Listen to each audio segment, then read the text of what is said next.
London Rubbish and hashtag recycling, so do please join in if you would like to. Item 2 on the agenda, which is to be found at pages 1 to 4, is declarations of interest. Does anyone have any further declarations that they wish to make in relation to the business of this meeting? No, in which case is everyone happy to note the declarations of interest? Agreed.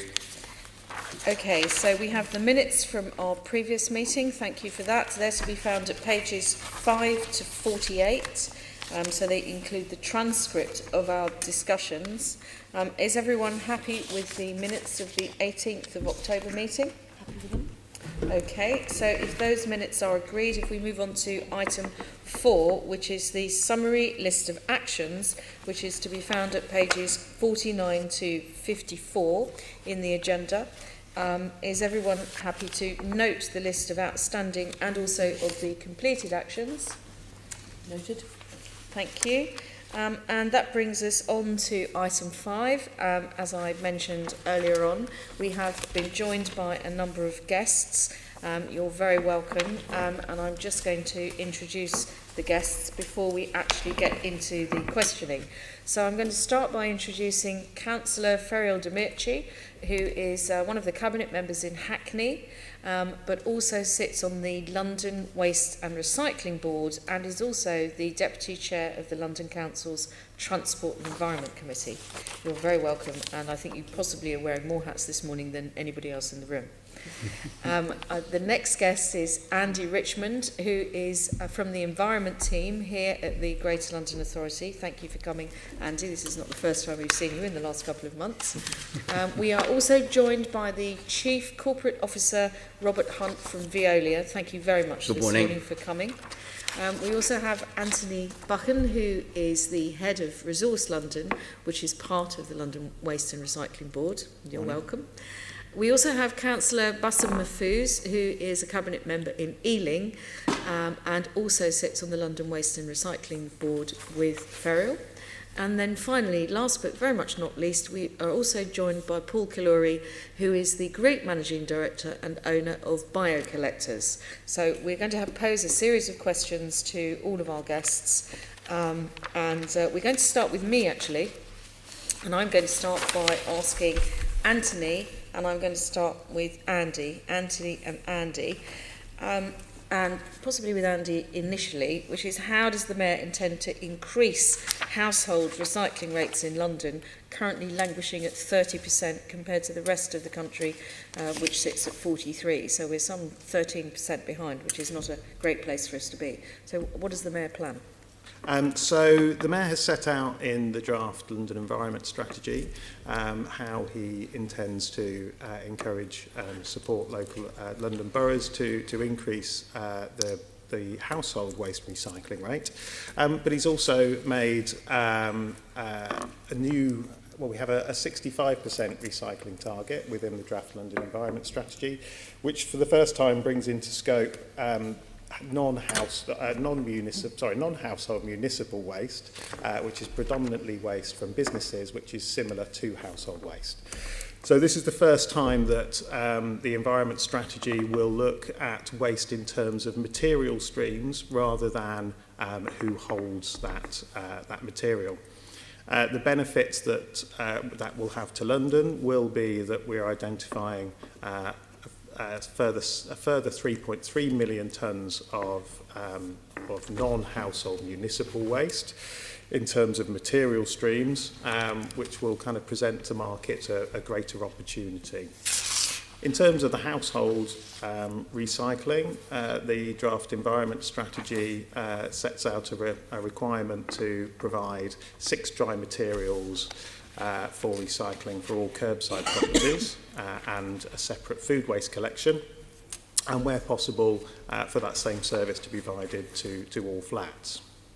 The modelling that Resource London have undertaken that we've used in the draft environment strategy has identified that if that is undertaken, if the materials, 6 materials, dry, curbside and food waste is implemented, we could look at London's household recycling rate achieving between 40 and 42% by 2025. Okay, well that sounds a lot better, but still, obviously, we're going to only achieve the 65%, including the non-municipal then. Is there anything that you'd like to add to that initial answer from Antony? Only to basically ratify what Andy said, which is we undertook some modelling. It was based on a number of assumptions, but absolutely the provision of a core set of materials to all households in London, so the 6 core materials to curbside properties and 5 core materials to all flats is absolutely critical if we're going to achieve the 42%, and we need to have an element of harmonisation to be able to do that. So harmonisation of collection, so the provision of those services, the look and the feel, so when communicating with residents that it looks and feels the same wherever you are in London will help increase that recycling rate.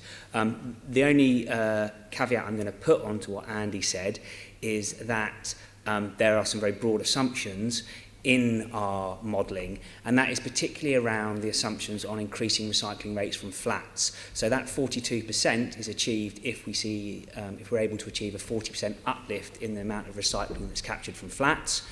And flats are an incredibly challenging housing stock to deliver services to. Currently, flatted properties recycle somewhere around 50. Might just get you to hold there, because we've got some questions about tenure, flatted blocks, the private rental sector that we're going to come to. Fine, in that case I'll hold off. But in the meantime, I'm actually going to move on to Feryal, because Hackney has 52% of the stock across the whole of the borough, regardless of ownership. 52% is in flatted blocks. So Feryal, having listened to what we've just heard from Andy and Antony, about the Mayor's targets, do you actually think that the Mayor's household recycling targets are realistic and achievable? Speaking as someone who knows a bit about collections from difficult flatted blocks. I think we should always be aspiring to do better in London, and I think there are opportunities to improve our current rate of recycling further, of course. There are, I'm sure the panel will refer to, but there are many challenges to achieving the kinds of stats you've set out in your introduction, Chair, in a place like in London. And some of those issues, as you mentioned, we suffer from as well in Hackney. So 52% of the household, the housing stock is flat. But when we look at our street properties, 60% of those are also subdivided into flats as well. So providing a coherent or trying to reach all those residents and to improve recycling is proven difficult. And in Hackney, we have a very comprehensive service, so we provide all the services possible, so dry waste, dry recycling collection, food waste collection, and residual waste collection to all the housing types, so flats above shops, flatted properties, and estates. But historically, street properties continue to do a lot better than estates. Whereas the recycling rate on my street properties is around 36%, on my estates it's between 11 and 15%, which is a real issue for us. And the cost of disposal, it's constantly going up. So we've been looking at how we could improve that.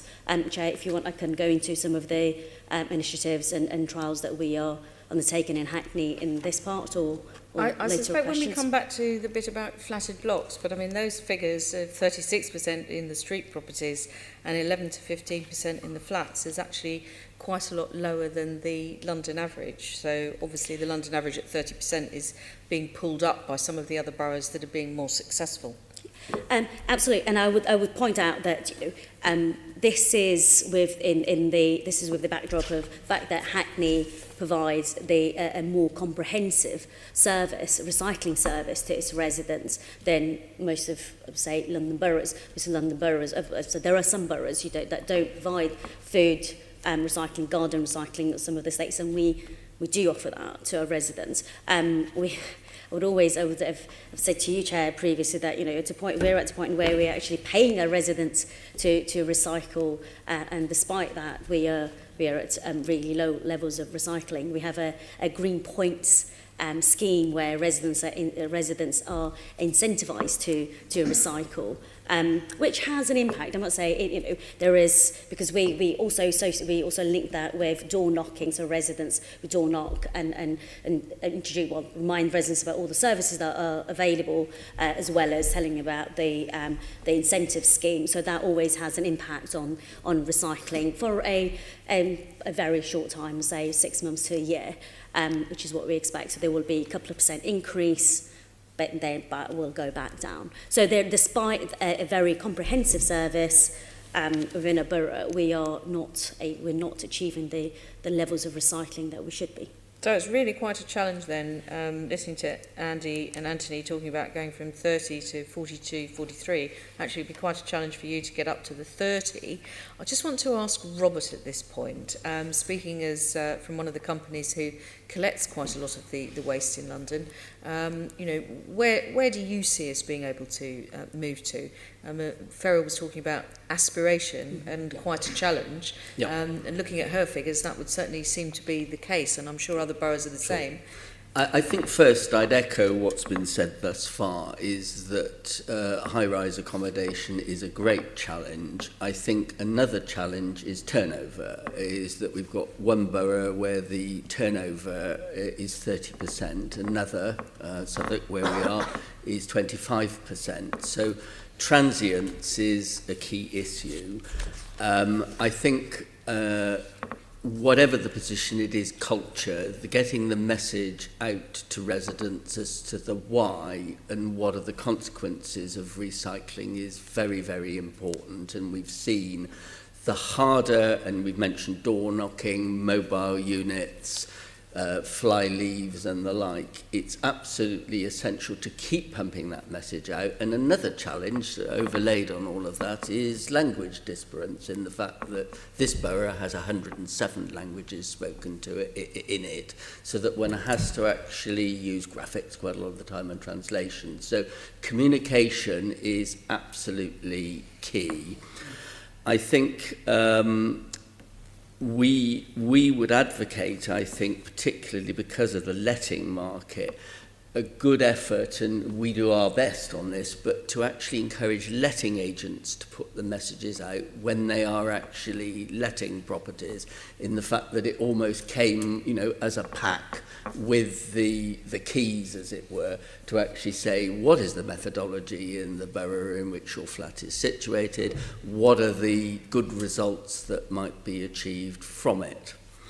I've got another statistic which is quite interesting, because we've got one London borough, and it may be accident, it may be not accident, but it actually moved to separate food waste collection, and the actual recycling rates went up from 33 to 52 in a very short period of time. Now, food waste is heavy, and if you're getting it and capturing it, it does seemingly make quite a substantial and quite shocking difference in the area. I think some of the sort of statistics... Are you going to name names on this secret borough? No, it's Sutton. It's Sutton. Right. Which is you know, a startling and graphic differential in such a relatively short period of time. I think as an overall issue, the higher rates are in the outer boroughs, and that's probably, and this is speculation, but probably because you get a lot more green waste, which is of course so very heavy. And in central areas, of course, there isn't the green waste, because you've not necessarily got the gardens, particularly in the estates. No, 52% flats means 52% dwellings without gardens, so no opportunity for collecting the garden waste. So bringing Andy and Antony back in, do you actually think that the Mayor has sufficient powers to deal with some of these issues? I mean, we've talked about the need for more harmonisation, we've talked about the churn, the transience of populations, the need to, and we'll probably may come back to this when we talk about the private rented sector, the need for letting agents to get better messaging out to people, councils to get better messaging out. Does the Mayor actually have enough powers to actually get us all up to the sort of 42%? And I'm going to start with you, Andy, and then move on to Antony. I think the Mayor does have quite significant powers in terms of municipal waste, and I think we're in a period where we are working very well together with the London boroughs and the waste authorities through the London Waste and Recycling Board. I think the London Waste and Recycling Board is an excellent example of a partnership between the Mayor and the London boroughs. I think we all agree on what the challenges are. And to varying degrees, we agree on what the interventions are that are required. There are a number of factors that are going to make it a little bit more difficult. There are some existing contracts operating within London that may well impact on what an authority can do within the period of that contract. There are also costs associated with what's required. The modelling suggests that to provide the call it soft infrastructure, the bins, the boxes, the changes to services will be somewhere in the region of 100 million and 300 million is going to be required. Resource London has about 6 million, so that's where we kind of currently are. We're asking government we're speaking to government and saying there's going to be investment required. As you know, Therese Kofi, the Minister, sent letters to 12 London boroughs that were recycling less than 30%, asking for a response and comments as to what the challenges were. Each of the boroughs responded with exactly the same challenges, and as I understand, the other boroughs outside of London also have the same similar challenges: flats, transient population, and the need for soft infrastructure. So I think on paper we have everything that we need apart from the money to kind of maximise what is achievable. Alongside that, we've talked about circular economy. We're also looking at how we can maximise the avoidance of waste, because obviously we want to avoid as much as possible before we come to what we need to recycle. So in that sense, I do. One plea would be that London is often compared to the other English regions, and we're compared on total recycling rates.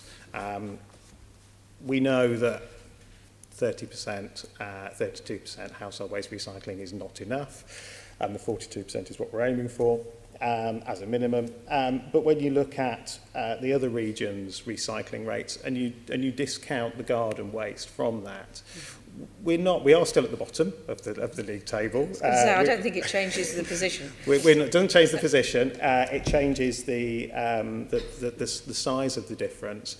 But also, I think when we start to look at how London is performing with other international cities of a similar ilk, and we've got some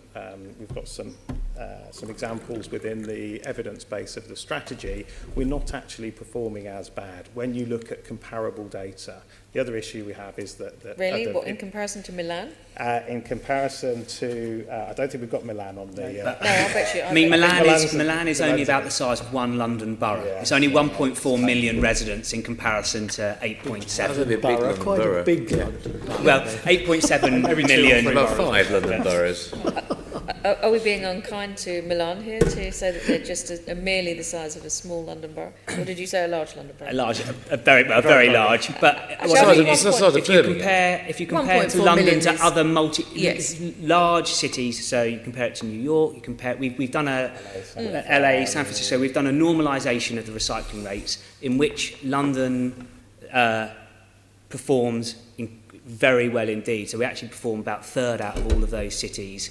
I think Singapore is higher. Seoul and Adelaide. Seoul and Adelaide are higher. So if you normalise the recycling rate, because you have to remember that all of these cities report the recycling rates in a slightly different way. They include slightly different elements in the recycling rates. One big difference, for example, between the way in which the UK reports its recycling rate in comparison to Europe is we don't include bottom ash from incineration. So if you normalise it by taking that element out of the recycling rate, actually London as a huge multinational city compares very, very favourably to other large multinational cities. And in fact, London compares very favourably to other English core cities. So again, Andy said about removing the garden waste and comparing us to other regions, but even then, as you say, there's still a performance gap. But if you compare London to other core cities, actually London's recycling rate is pretty much on a par with those other cities that face the similar issues and difficulties in delivering services that we do.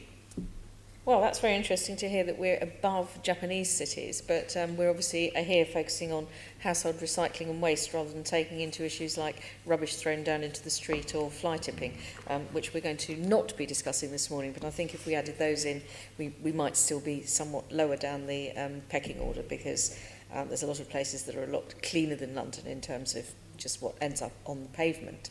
I'd like to now go to Robert, and then I want to bring in Paul, Bassam, Feryal, and then if Andy and Antony want to add anything else. If you weren't starting from where we are now, but I asked you to design the ideal system, what would it look like? So if you were going to design the ideal waste collection service for London, describe it. Well, I think I'll answer that in two ways. Is if you were going to have a brand new housing estate or whatever, I think what I'd be saying to you is for liquid and food wastes, I'd put NVAC vacuum technology to get the stuff out directly from the flat, so it would avoid caddies and bins, etc. And you then actually design a system that would enable easy transference of that material to an AD or water bioplant or whatever. And then you could design the varying bins, etc., that would best be suited. You'd actually start with the bin design being done at the architectural stage of the buildings, rather than what has to happen in most other areas where you have to retrofit, as it were, on that basis. So that's the sort of dream paradigm. And there will be opportunity. I mean, Old Oak's obviously an example. If Ebbsfleet has sort of similar approaches, rather than perhaps being constrained by what's happened before, think outside the box and think, you know, how can we minimise vehicle movements, etc., and collection methodologies, and to achieve sustainable and circular results. So that would be the sort of new approach. I think, you won't be surprised by this, is that separating and having food waste collection is a big and major step. It is not nice to collect food waste. I have done it as a loader. However nice the caddies are, if you tip it up, it goes over you and not into the collection receptacle. So it has to be thought out carefully. And the design of the food waste caddy is absolutely essential, because it has to go into people's kitchens. It has to be nice. It has to be of a format that is easily used on that score. I think the second thing is to get glass out of the DMR so that you're not contaminating the cardboard and the plastics. That's going to upscale the quality of the recycling as well as the quantity, because you can actually then use it in mainstream glass products rather than it necessarily going to aggregates if it's mixed with other materials on that basis. And I think the third thing is, and you know, the messages that we're getting from the figures from the boroughs that we can see is lowering the size and the frequency of what we call the black bag collection, and upscaling on the recycling levels of collection yields very good results. Okay, well that's all very interesting, and some of that leads me straight on to my question to Paul, who knows a tiny bit about food waste collections, I think. Do you want to briefly just say what BioCollectors does, and then go on to say, if you were helping Robert to design this perfect system with input from Bassam and Feryal, what would it look like? So my name's Paul Killoughery. I'm the CEO and owner of BioCollectors. BioCollectors are the largest collector and recycler of food waste in London. We recycle about 50,000 tonnes of food waste in London. We don't collect any other waste streams. It's food waste. Is that an annual figure? Pardon? Was that an annual figure? An annual figure, 50,000 per annum, 50,000 tonnes per annum. So we have an anaerobic digestion plant in the London Borough of Merton, and all the waste goes to that plant in Merton. We collect commercial waste from London. We have about 30 lorries every day collecting waste from Greater London. Going back to the plant, it's processed through the plant, and it makes fertiliser that goes to farms in Surrey, quite close by. The byproduct of that is gas and electricity. So we export gas, methane gas, into the gas grid, and we also supply electricity to the gas grid, which enables us to keep our gate fees very low. So our gate fees are typically less than a third of the landfill or incineration gate fees. So we have a very low gate fee, and we're very close to the centre of London, and yet plants like ours are not full. So that's my first point. The facilities are there in London. One of the reasons I'm here is because we're not known. We're quite a big collector and recycler in London, and we're not known in London. So it's an opportunity to explain what we do. Just taking up a couple of points mentioned, particularly about density. A lot of the arguments about food waste collection is about the cost of food waste collection.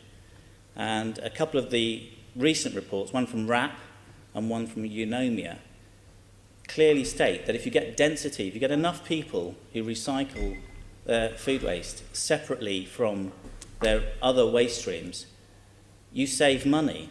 Estimates vary between some of the reports, but typically you see £10 to £15 per household being saved by offering a residential segregated food waste service. So that's a typical thing. And on a commercial level, that's the commercial space that we live in. Eunomia have shown that by having density on rounds, you also make savings. Businesses make savings. And we as a business offer a guarantee that if a food waste business, restaurant, hotel has a substantial amount of food waste, and they offer we supply them a segregated collection, they will save money, and we guarantee that. So we put our money where our mouth is on that. So I'm going to ask some more questions about food waste almost immediately, but I just want to, both Robert and Paul, the first thing they've talked about said separating food waste and the arrangements for that. Now, is in your perfect waste and recycling collection arrangement, Bassam and then Feryal, would you agree with that? What else would you add into this perfect system? Thanks, Chair. So I think this point about flats and purpose-built flats is absolutely key, because we know under the GLA projections that by 2030, 46% of properties across London will be purpose-built flats. That's almost half of the properties that we're talking about in terms of supporting for recycling will be purpose-built flats. Now, if you're not building that into the planning in terms of this perfect solution, then actually we're missing a massive opportunity to reach the recycling rates that we want to achieve. And certainly from my point of view, as a cabinet member, as the chair of the West London Waste Authority and as member of LWARB, I think there's two key focuses. One is around flats and making sure that we support those people who are living in flats to recycle and make it, and I'll come on to how we do that. And the second is food. And obviously I'm sure you'll be asking more questions, but certainly from the starting point is that I knew when I came into the role is that about a third of our residual waste, the black bags that were being put out at the time, were full of food. Now that is absolutely tragic in a world where there is not enough food to go, or there is enough food to go around the world, but actually we are throwing that away. A third of our black bag waste was food. It's just absolutely abhorrent. We've done a lot to improve that, and I'm sure you'll ask me a few questions about that later. But in terms of the starting point, I think we've got to start from the kitchen and inside the house. How do we make it easier for people to recycle?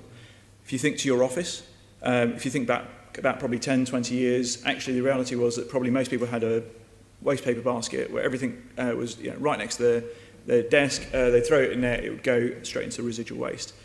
We've got to make it more difficult for people to throw away their residual waste, make them think about, actually, is this material recyclable?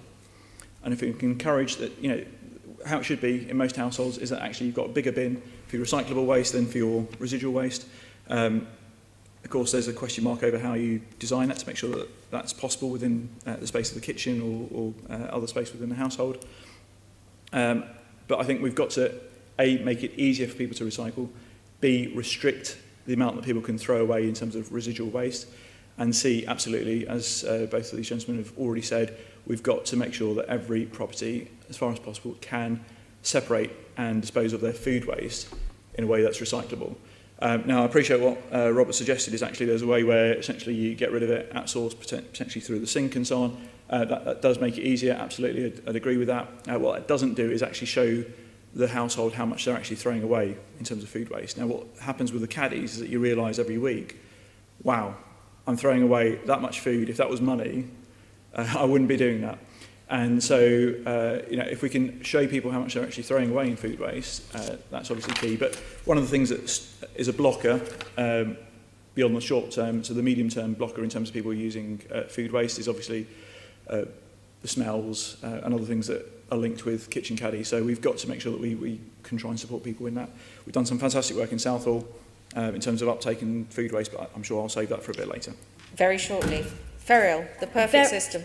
Sorry, very briefly, I would echo what's already been said around having high standards, high quality, almost infrastructure fitted in when the flats are built, because retrofitting, as we found out later on, is quite costly. I think the basic thing you should have when you move into a new flat is it's containment for your recycling, your residual waste, and your food waste. But I would just if we're talking about an ideal service, I would add to that. The only thing I will add to that would be to improve the powers or the enforcement powers the boroughs have, because at the moment we have very limited legislation to enforce compulsory recycling. When you look at all the other cities around Europe, or if you look at Wales and Scotland, the biggest difference is the regulation around enforcement of compulsory waste. So that's what I would add to a perfect system. Interesting and potentially controversial. We were briefly discussing before we came in, talking about mess in the street, the fact that in Singapore you will be fined £600 or 1,000 Singapore dollars should you drop a piece of chewing gum. So some countries do have some fairly stringent fines for that sort of thing. Enforcement powers in this area, fines of that level are not really something we've gone down that road so far here, have we? It's not. It's just that you can, as I said, we can, as boroughs, provide the most comprehensive service, as we do in my borough. But if you haven't got then the powers to be able to enforce, if you've got really limited powers and powers that are watered down in the deregulation bill in 2013, it just means you just don't. It's all about carrot, and there are only so many carrots. And we're really lacking a stick in this area. But as I said, if you look at the countries and cities that are actually high performing and doing really well, so if you look at Wales, look at Scotland, it's the fact that they've got stronger regulation in these areas that's resulting in that slightly more recycling rate, I would say. I think I saw. Did you want to add something? Absolutely, to that, Chair. Bassam, I think absolutely on this point of enforcement, we were one of the first boroughs in London to introduce the street littering, and then the fining for fly tipping, and I think that has yielded visible results on the streets in terms of where we have them in operating. You see less litter on the streets because whilst it's an £80 fine, it's still sufficient a deterrent. And clearly in terms of fly tipping fines, we go in with the £400 fine. I think for many people, honest people across London, they feel that probably those two levels of fines are still not high enough. And for many, when you see the commercial fly tips and so on, actually £400 is probably something that they build into their business models, quite frankly. So we need to make sure that, so much as they have a business model. But absolutely, we're prepared to use them, and I think that the more that people get the message that this is unacceptable and they will be the possibility of facing those fines, the more we can try and curb that. Okay, so that's both of the people from local authorities supporting the concept of having more enforcement. I am going to move on to food waste, which is the next area that I specifically want to ask some questions about. And I actually want to start with Feryal and Bassam. The introduction of separate food waste collections usually increases recycling rates, and we just had the example of Sutton from Antony. Why does that happen? And when can we expect all the boroughs to offer separate food waste collections? My understanding, I think, from Andy at a previous meeting is 22 now do separate food waste collections, so that means 11 don't. And what is preventing all boroughs from providing this service now? So I'm going to start with Antony, I think, quickly wants just to to correct that statistic, just so that it's actually 25 collect food waste, 20 of those collect it separately. And actually, that's about 2/3 of London authorities. If you look at England as a whole, only about a third of English authorities collect food waste separately. So actually, London has pretty good coverage of food waste collection, but you're absolutely right, there are still those authorities that don't collect it. Okay. So going back to Feryal and Bassam, if we start, Bassam, if we come to you first. Thank you. So, Chair, we've increased our recycling in Ealing from about 45%. We were one of the best boroughs in London, but we've now increased that to 52% is where we're currently standing.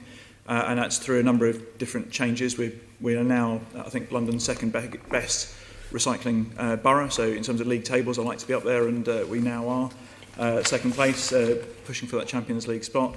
And some of that is down to food waste collections. Now, we've offered food waste collection separately for some years now, but actually what drives people to use that service? And one of the big changes that we made was alternate weekly collections on residual waste. What that means was two things. One was a very simple message that on all of our black residual bins, wheelie bins, it said no food waste on the top. And that was a very simple message that people understood, and actually think for the first time I shouldn't be putting food waste into my residual waste. The second element of that is of course that if you're putting food waste and it's going to sit there for 2 weeks over the summer, and occasionally, fingers crossed, we actually have some hot days, that's not going to smell particularly nice at the end of the 2 weeks. And whilst it's outside of the property, that's a massive driver as well to increasing our food waste collections. So that's one of the big key changes that we've made, and that in itself increased our food waste collection tonnages by 46%. So we've seen some significant increases in terms of food waste. In Southall, across the borough, we saw a 300% increase in food waste container requests. So people thinking about food waste, collecting that or disposing of that separately for the first time. And through Resource London and the West London Waste Authority, as I say, one of the key priorities that I have is to make sure that we have the Love Food, Hate Waste campaign that we had previously, which we did very well on, and we pushed that more recently. We worked specifically targeting 6,000 properties across Southall, which obviously we know is a diverse part of the city, many different languages spoken, and so on. How could we get across this key, straightforward message of food waste? And we delivered leaflets, knocked on doors, delivered caddies, starter rolls of liners to support people in terms of making that step change. And we saw there a 40% increase in tonnage associated with that change in Southall alone, compared to the rest of the West London Waste Authority, which saw a good but less so 12% increase in terms of recycling. So we know that those additional steps can push that uptake of food waste recycling even further. We do know, of course, once people start, there is in terms of the graph, we'll see a big uptake, and then it will drop down a little bit, and that's partly because of the caddies and smells and so on associated with that. The other part of that is, of course, that people realise how much food they are actually disposing of and realise that this is not a good thing and they should be doing less of it, which is obviously a positive thing overall. And I think one of the questions that I'm sure you'll ask us later is actually this whole 65% target is where does the reduce and the reuse come into it? As London's circular economy champion, I think we need to make sure that we don't lose sight of the fact that we need to be making sure that we are reducing and reusing as much waste as we can before we even talk about recycling.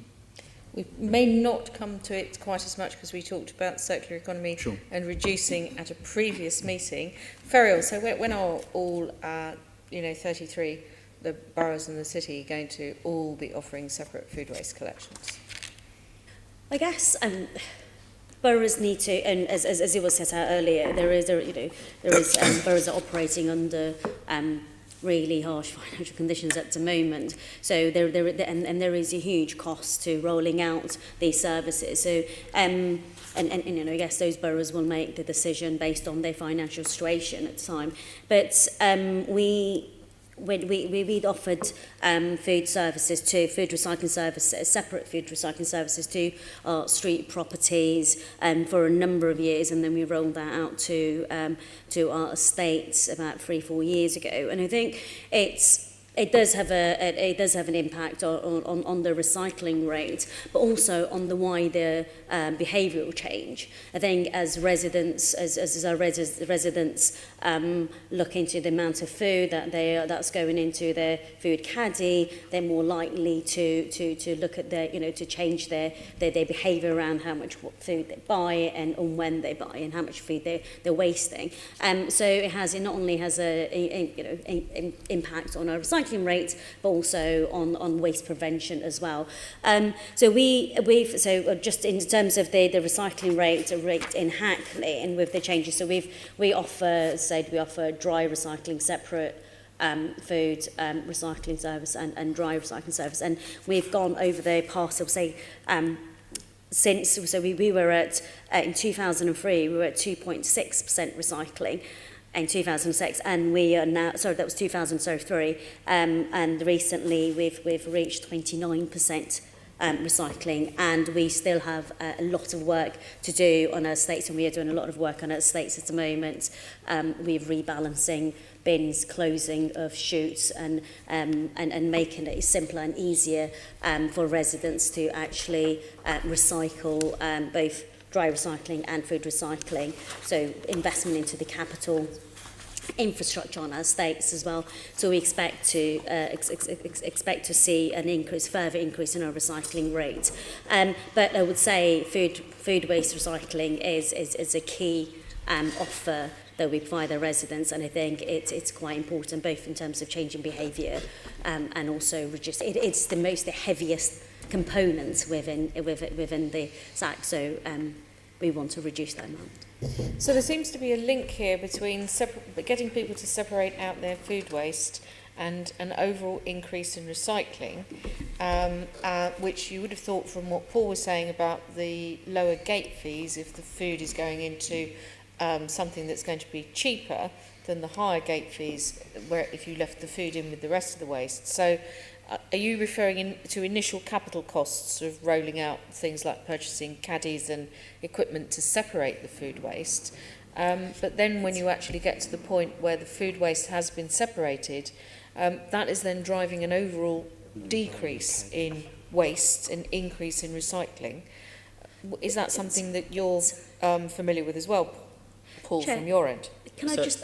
Sorry, Chair, can I just say, it's in terms of the costs associated with introducing food waste, it's not just initial upfront capital costs, but also the ongoing collection costs, which could be in the millions. So that all needs to be factored in as well. So there is a huge cost to boroughs in terms of collection as well. Except that Bassam was talking about decreasing the frequency of the ordinary collections. So if you're able to separate out the volatile material that then produces the smell, am I right in understanding from what you said that you actually do the dry waste collections less frequently than weekly now?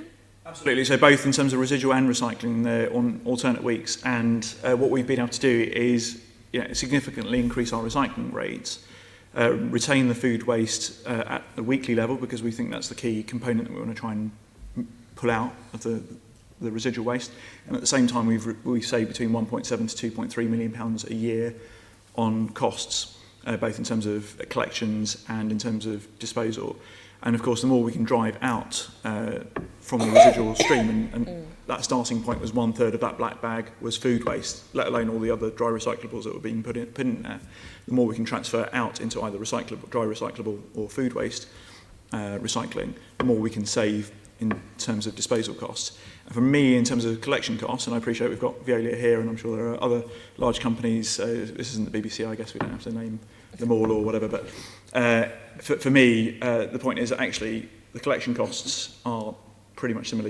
The overall tonnages are roughly about the same, and in terms of our modelling, our 25-year plan essentially is that we're trying to keep the overall tonnages the same, even with the growth of the number of residents. But the reality is that it's just transferring from one stream to other streams, which should be cheaper.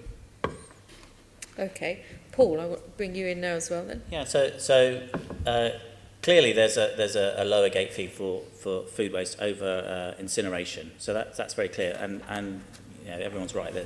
The key factor is collection costs.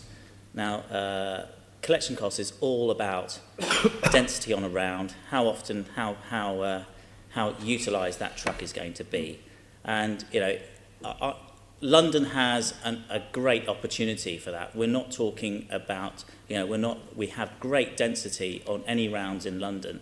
So London should be the leader in terms of food waste collection, because it has no excuses. There's huge density in London.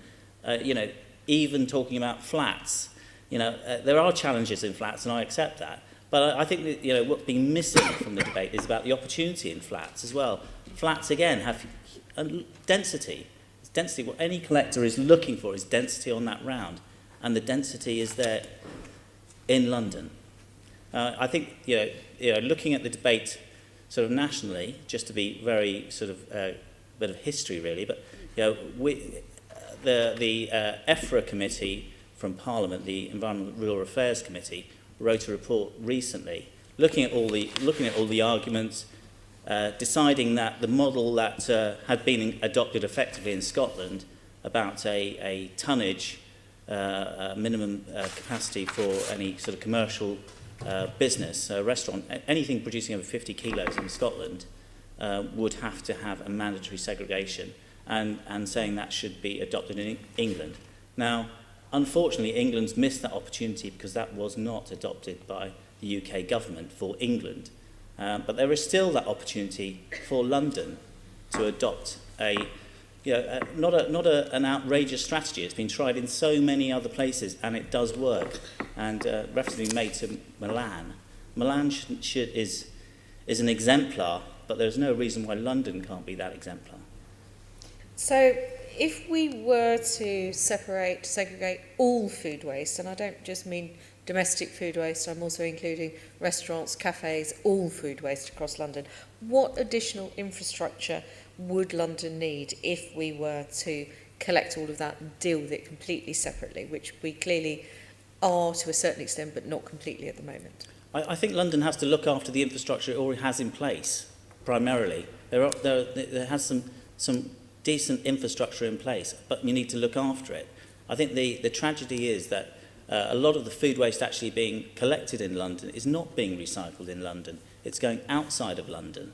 And, we have a number of anaerobic digestion facilities in London. None of them are full, but that waste is being trucked outside to Bedford and all sorts of other places, which London must look after what it's got primarily and then grow that. And I think London hasn't been looking after that infrastructure sufficiently. There is certainly capacity within the market at the moment in terms of if food collections grew, companies such as biocollectors having sufficient space to be able to take it at the moment. So how between the boroughs, the GLA and LWARB could we improve that then? Because it seems as silly to me, because I know that some of our other waste is put on barges floated down the river and we send it to, Holland and Denmark to be burnt in incinerators abroad. It seems as mad to me to send that waste abroad, just as mad to send food waste all the way to Bedford, given that what we've just been saying is that it weighs an awful lot. Why aren't we putting it into anaerobic digesters here around London and then creating energy and putting gas back into the grid in London? Why are we sending it somewhere else? How does that even happen? Andy? We do have some facilities in London and some facilities that have their driveway in London. So there is a facility, London Waste and Recycling Board and the London Green Fund have invested in 2 facilities, one in the north of London and one on the Sustainable Industries Park. No, I understand that there's facilities. I think what Paul and what Bassam was saying is that there is facilities and they have spare capacity. I think that's nationwide, but the question mark is coming back to the question mark of finances, because actually, as you know, local authorities and obviously disposal authorities such as West London Waste or North London Waste are under incredibly tight financial constraints, and actually when we go to procure, it can be that it could be cheaper to send that food waste to an anaerobic digestion plant further away from London than it would be within London, and those obviously the things that we've got to balance. But that's when we come to the procurements that we do, all of that gets thrown into the mix. And what we try and do as a waste authority is, if it is going outside of London for any of the waste that we take, it's transported by rail rather than by road and so on. So try and make sure that the carbon footprint of that is minimised if that's the case. And I think the other point that Andy made earlier was that some authorities have significantly long contracts, not necessarily on food waste, but other disposal contracts which can be tied in for longer than perhaps they would want to on something which is not the best thing for recycling. Yes, that's true. I looked into the Western Riverside Waste Authority, but we have a break clause for those boroughs that don't currently segregate their food waste. There's a break clause to say that we could segregate and remove it from the general waste stream. I happen to live in a borough that doesn't segregate food waste, which is why I was making that question and inquiry. Well, it does seem sensible to me. I would have thought, I understand the procurement issues and all the rest of it, for us to try and dispose of our food waste in London and create the benefits to London from the energy that's obtainable. But I am going to stop on the food waste now, and I'm going to move on to... Antony wants to come on. I'd like to ask a question on food waste. Is it absolutely incontrovertible that weekly collection of food waste leads to greater recycling than fortnightly collection of food waste? Paul, I saw. Well, can I think we are a commercial collector, and we collect as often as the business wants us to collect. But if you're a chippy, you've got no facility, presumably, for storing your waste for a fortnight, have you? The key point is a fortnightly collection on food waste would cause it not to be the easiest thing for someone to do. Yeah. So you want to encourage people to you don't want it to smell, you don't want it to be a nuisance, all of those things. You want it to be as easy as possible for that person to do the right thing with that food waste rather than the wrong thing, which is mix it with everything else. Yeah. So that for me is the key thing, and that's what we see in our commercial business. My question actually relates to recycling rates, I suppose, for domestic premises. Is it absolutely incontrovertible? Absolutely. Weekly food waste is the one that will achieve the increase in recycling. It's the dirty material that people don't want to store for a long period of time. You gave us a statistic right at the beginning of the number of boroughs which do not have a separate food waste collection. Can you break down the number of boroughs which have a separate food collection, which to collect with a less frequent collection than weekly? All 25 local authorities that collect food waste collect that food waste weekly. Every single one? Actually, 13 of those boroughs collect the residual waste fortnightly, with a further one authority coming on next year. So you actually have a situation where the majority of those authorities have invested in food waste services, and as Feryal mentioned, that is an expensive cost to that authority, and there is an ongoing revenue cost of delivering that service. Local authorities can then realise a saving by moving towards a fortnightly residual collection. And I know that it's later on in your questions, but actually it's the one area that we haven't discussed yet, which will also impact probably greatest on driving up recycling rates, is moving to a restricted residual collection, because whether that be via containment or by frequency, but frequency has the greatest impact. We are going to come to that very But that does drive people to use the weekly to my food question waste. is yes, it Yes. is absolutely. Absolutely. And related to that, can I ask you, Paul, do you have any clients who are local authorities or are waste authorities? No, we don't have any local authority waste coming to our facility. Is that because local authorities are reluctant to come to you, or? No, in the past, the plant did have local authority waste coming to our plant, so there's not a restriction in that sense. But it's at the time it was judged cheaper to take that waste outside of London rather than send it to our facility. As things are right now, we believe we are still the cheapest option, transport and gate fee included. Thank you, Chairman. And did you want to add something as well? Just two Robert? things. I mean, to add to that, I mean, the 11 boroughs that we look after that collect food all do it weekly. So, I mean, the stats that we've got here. I think I'd say something, there's two final points on this, and one's a more general point that applies to everything, and we've not talked about it today, but we as a business are relying on it very heavily, is digital data. We're much more able now to ascertain what we're picking up and where, what weights, etc. Why is that? Excuse me. Why is that important?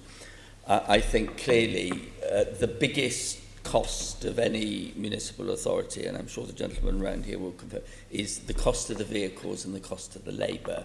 And effectively, they are generally spread over quite a long period because the cost is so high on that score. But if you can actually use your digital data, pardon me, to actually optimise the journeys that those vehicles have to make and the capacity of the containers in the end, and we've got bin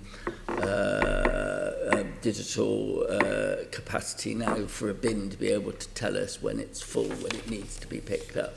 You can, because I mean, effectively, for the sole reason we don't want to spend any more on fuel than we absolutely have to, because refuse collection vehicles are very greedy on fuel consumption, as you would imagine. So I don't think we should overlook in the entire debate, but you know, particularly with food, the digital data, so that effectively one can understand very clearly what's out there needed to be picked up. And I think the second thing is, and I'm not an engineer, but the quality of the material that goes to an anaerobic digester is very important. And so getting the packaging out of it is also critical, because if you have packaging in it, it's not so good for the plant. I mean, we've got a technical expert here who could probably speak to that greater than I can.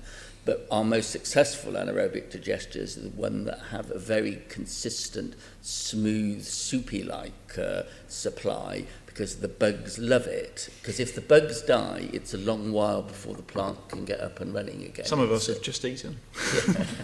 Yeah. Well, but effectively, an anaerobic digester is a stomach, and effectively it loves a pure, high-quality food supply. Homogeneous. So it's homogeneous, exactly. It's exactly the same discussion that we have with Thames Water about wet wipes getting into the material that they deal with, and if people have just eaten, we really aren't going to go there.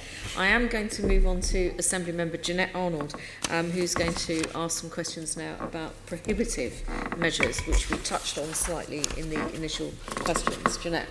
Thanks. Can I come to you, Paul? Paul, I heard you talk about Milan being the exemplar.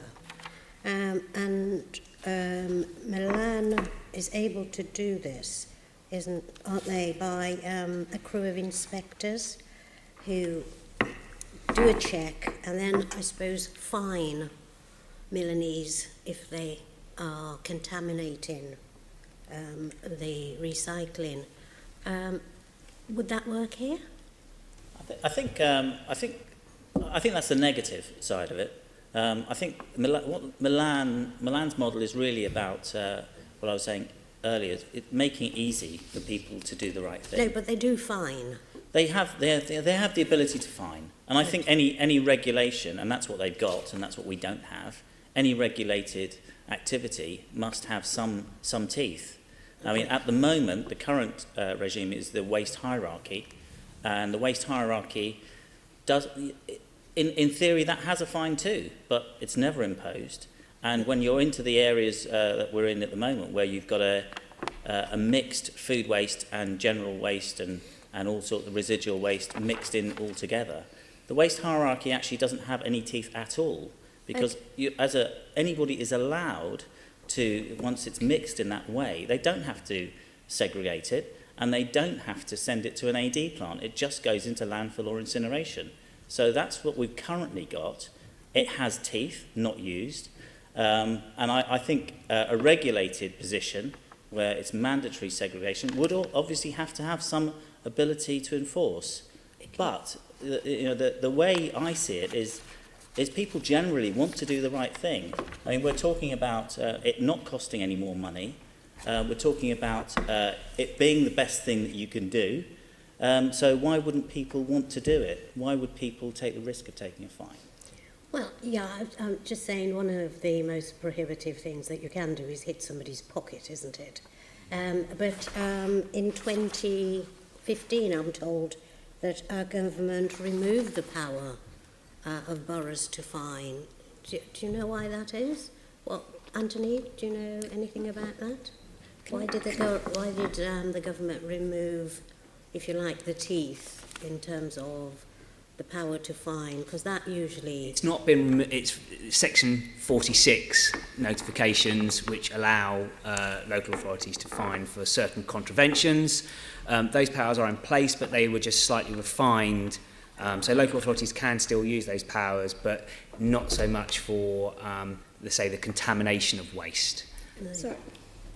Chair, can I come in at that point? Yeah. It was Mr Pickles who decided that boroughs shouldn't be able to use these powers, and shouldn't, yes. And there was huge. I don't know if anyone remembers, attack on local authorities for actually doing waste composition analysis. You call them the bin snoopers, and any borough that had communications, waste and recycling communication officers in place were attacked for having waste rubbish spinners or bin spinners, and my borough was one of the ones that was picked up in that. But the fact that currently we all want our residents to take part in these services, and we want to provide the best service possible. And as I said, my borough provides a very comprehensive service to our residents. And in some cases it isn't used, in some cases it's used incorrectly. With the Deregulation Act in 2015, it means that the borough has to demonstrate the detriment to the amenity. So we have to go through a very long process of writing lots of notices and being able to build a case that is having a detriment to the amenity before we can actually take any enforcement action against people who just won't and don't recycle. Or continue to contaminate. It's a very expensive, it's costly process to the boroughs, and boroughs don't actually make use of it. So we've been suggesting, I would suggest that these powers, the regulation is reversed, and boroughs are given a little bit more power to actually enforce when residents don't recycle or recycle the wrong things. But just for me, has any borough in London ever used enforcement in a way that could show that enforcement would be a trigger for change? Do we have any data on that? Has that ever been used in London? It's used at such a small amount in terms of the specific power that actually it's mainly being used in terms of the sorts of residents who might come into, sharp on the radar with other other authorities in terms of whether it's antisocial behaviour and so on and so forth. So usually these cases are more than just about the contamination, it's also about other things. But I think the model in Milan that one of the reasons that works is, we're talking about the comparisons earlier, is that essentially, if you're doing a comparator, Milan is a unitary authority.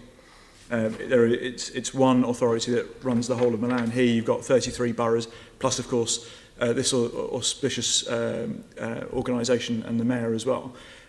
So actually, when we talk about the transient population, if Milan has a transient population, they're moving from one part of Milan to the other, whereas and they've got the same system, they understand that system wherever they live in Milan, whereas here you've got multiple systems, not just across the borough, across London, but within a borough as well, depending on whether you live in a semi-detached or a flat and so on and so forth. You may have 3 or 4 different systems, and so some of that harmonisation is quite key. And I think all of those elements that we've been talking about earlier and the restriction on residual waste have much more of an impact than trying to fine people, because actually it's relatively punitive.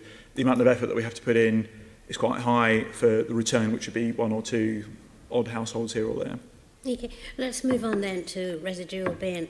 Andy, if I can ask you, where residual bin use has been restricted, do you have any data to show residents' feedback to these changes?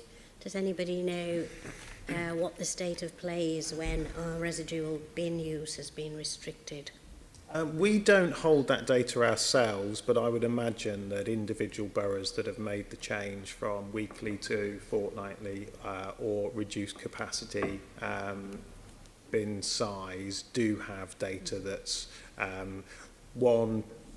identifies what the change is in terms of the service that's been provided and the amount of material that's collected, whether it's for recycling or for residual waste. I imagine they have data on contamination rates and whether there's been any change to contamination, and I would imagine they'd also have data on let's say, complaints that might have been received.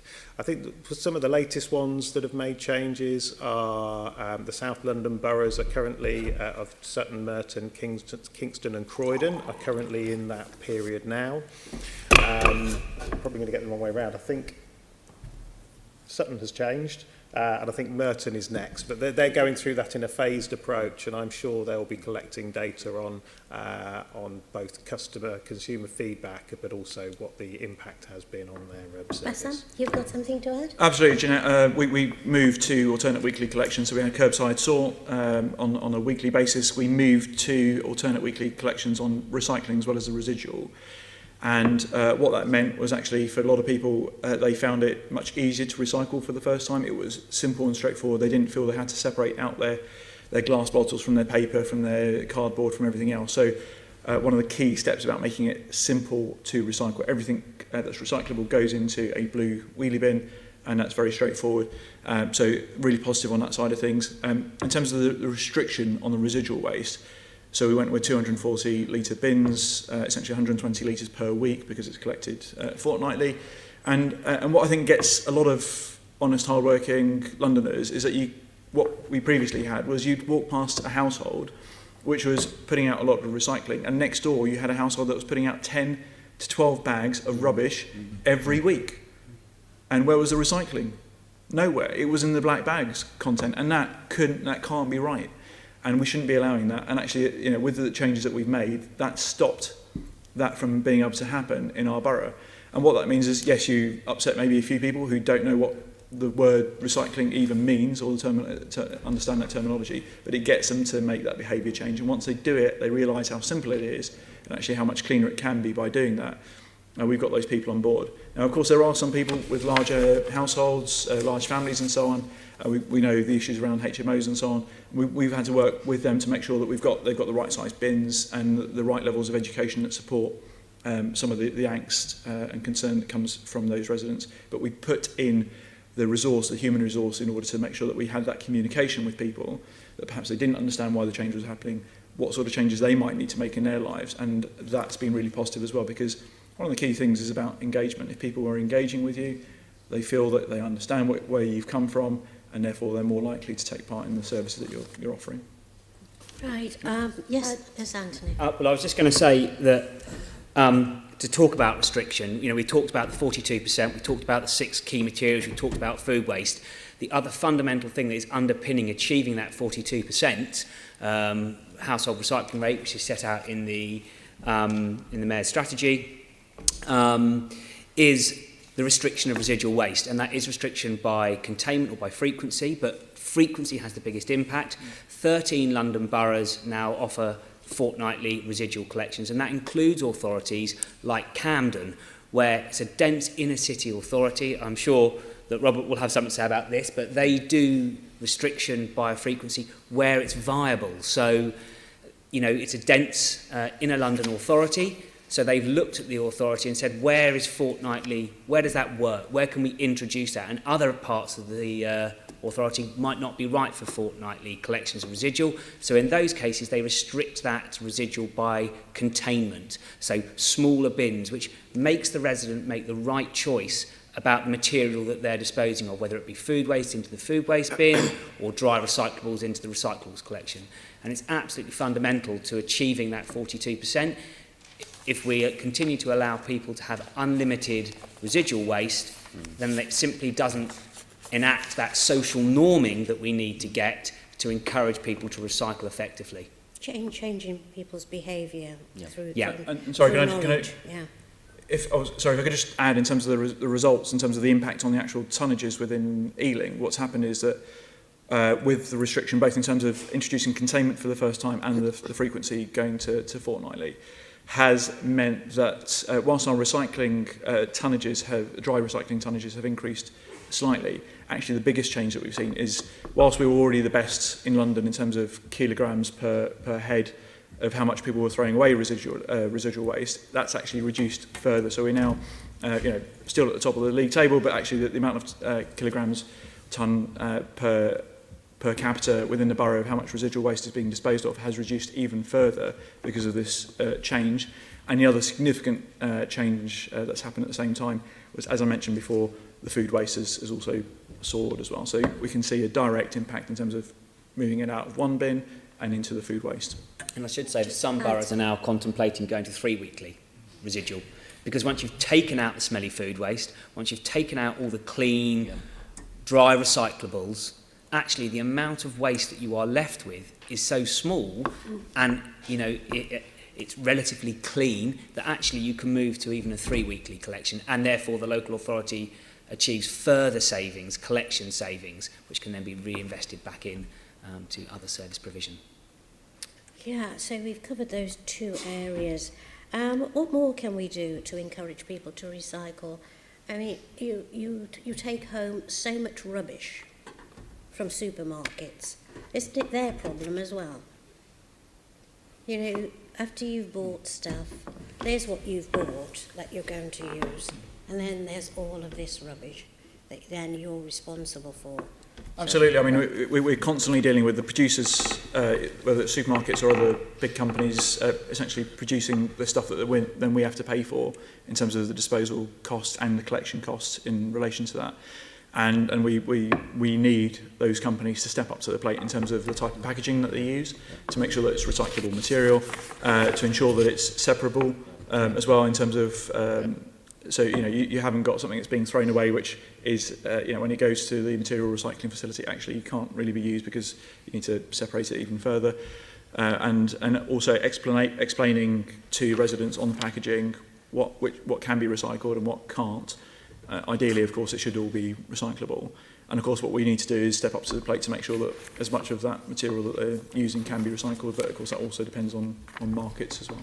And who's pushing that? Would that be LWARB or? It's being done nationally. So obviously, LWARB are involved in that, and we're signed up to the Courtard Agreement, Courtard 2025, as I think the Mayor has also signed up to. But it's being led nationally. Obviously, London has huge purchasing power.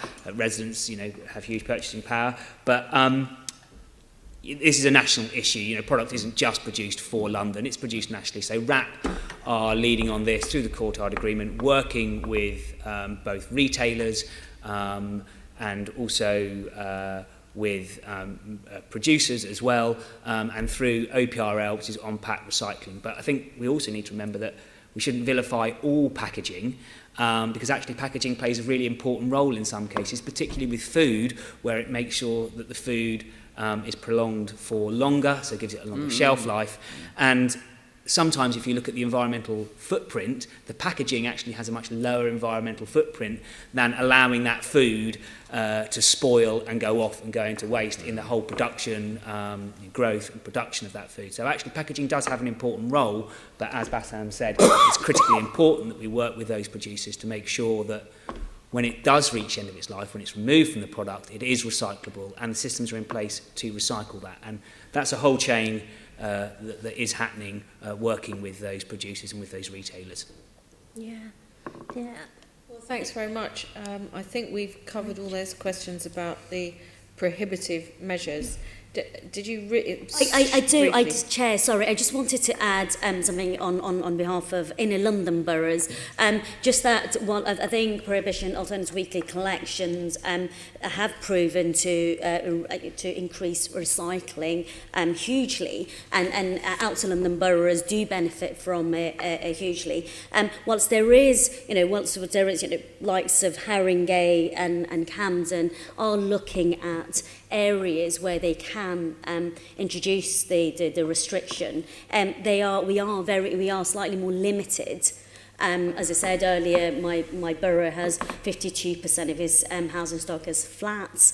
60% of our street properties are converted into flats as well. So in terms of rolling out alternative weekly collection, it's slightly harder and the benefits are much smaller. So yes, absolutely, we should be looking at there are benefits, but slightly smaller benefits for inner London boroughs. I think the message that I was hearing is that if it's appropriate to reduce bin size in certain areas, that is worth looking at, but that reducing the frequency overall of waste collections is another driver, but that separating out food waste seems to be a really good place to start, because once people get into the practice of separating things, that all really helps. But that brings us on to the next area, which is about the quality of the recyclates and contamination and dealing with that whole area, which we very briefly touched on earlier. So I now want to bring in Assembly Member Caroline Russell, the Deputy Chair of the Committee, who's going to ask about that, and then also about some issues relating to housing type. Yes, sort of rather shamefully, I gather that LWARB estimates that contamination levels of our recycling in London average about 14% against a national figure of 6%. So our householders in London are doing less well than people across the whole of the rest of the country in terms of making sure that what gets collected for recycling is clean and usable. So a first question for Robert and Antony would just be, what proportion of London's household waste that is intended for recycling actually ends up being recycled? I haven't got precise statistics at my fingertips, but I can actually go back to base and have that checked. I think would be effectively useful. What we're talking about here is the rubbish that would end up at the end of a sorting technology or a collection methodology. The answer is we're working very hard to minimise that. And for example, on the paper side in London, we've just invested very heavily in paper pulp technology to pick up what would otherwise be the contaminated paper that couldn't go to China or to overseas markets, to turn it into egg boxes, coffee cup holders, swab dishes for NHS and the like. We've also invested heavily in a plastics Murph, because one of the big things with plastics is there are so many different sorts of plastics. You then have to spend quite a lot of time sorting them out amongst themselves on that. But it is true there will be some residual recyclates, and I will get those statistics and send those through from the data that we've got. There is a Murph code of practice now, which all of the major waste companies signed up to about 18 months, 2 years ago.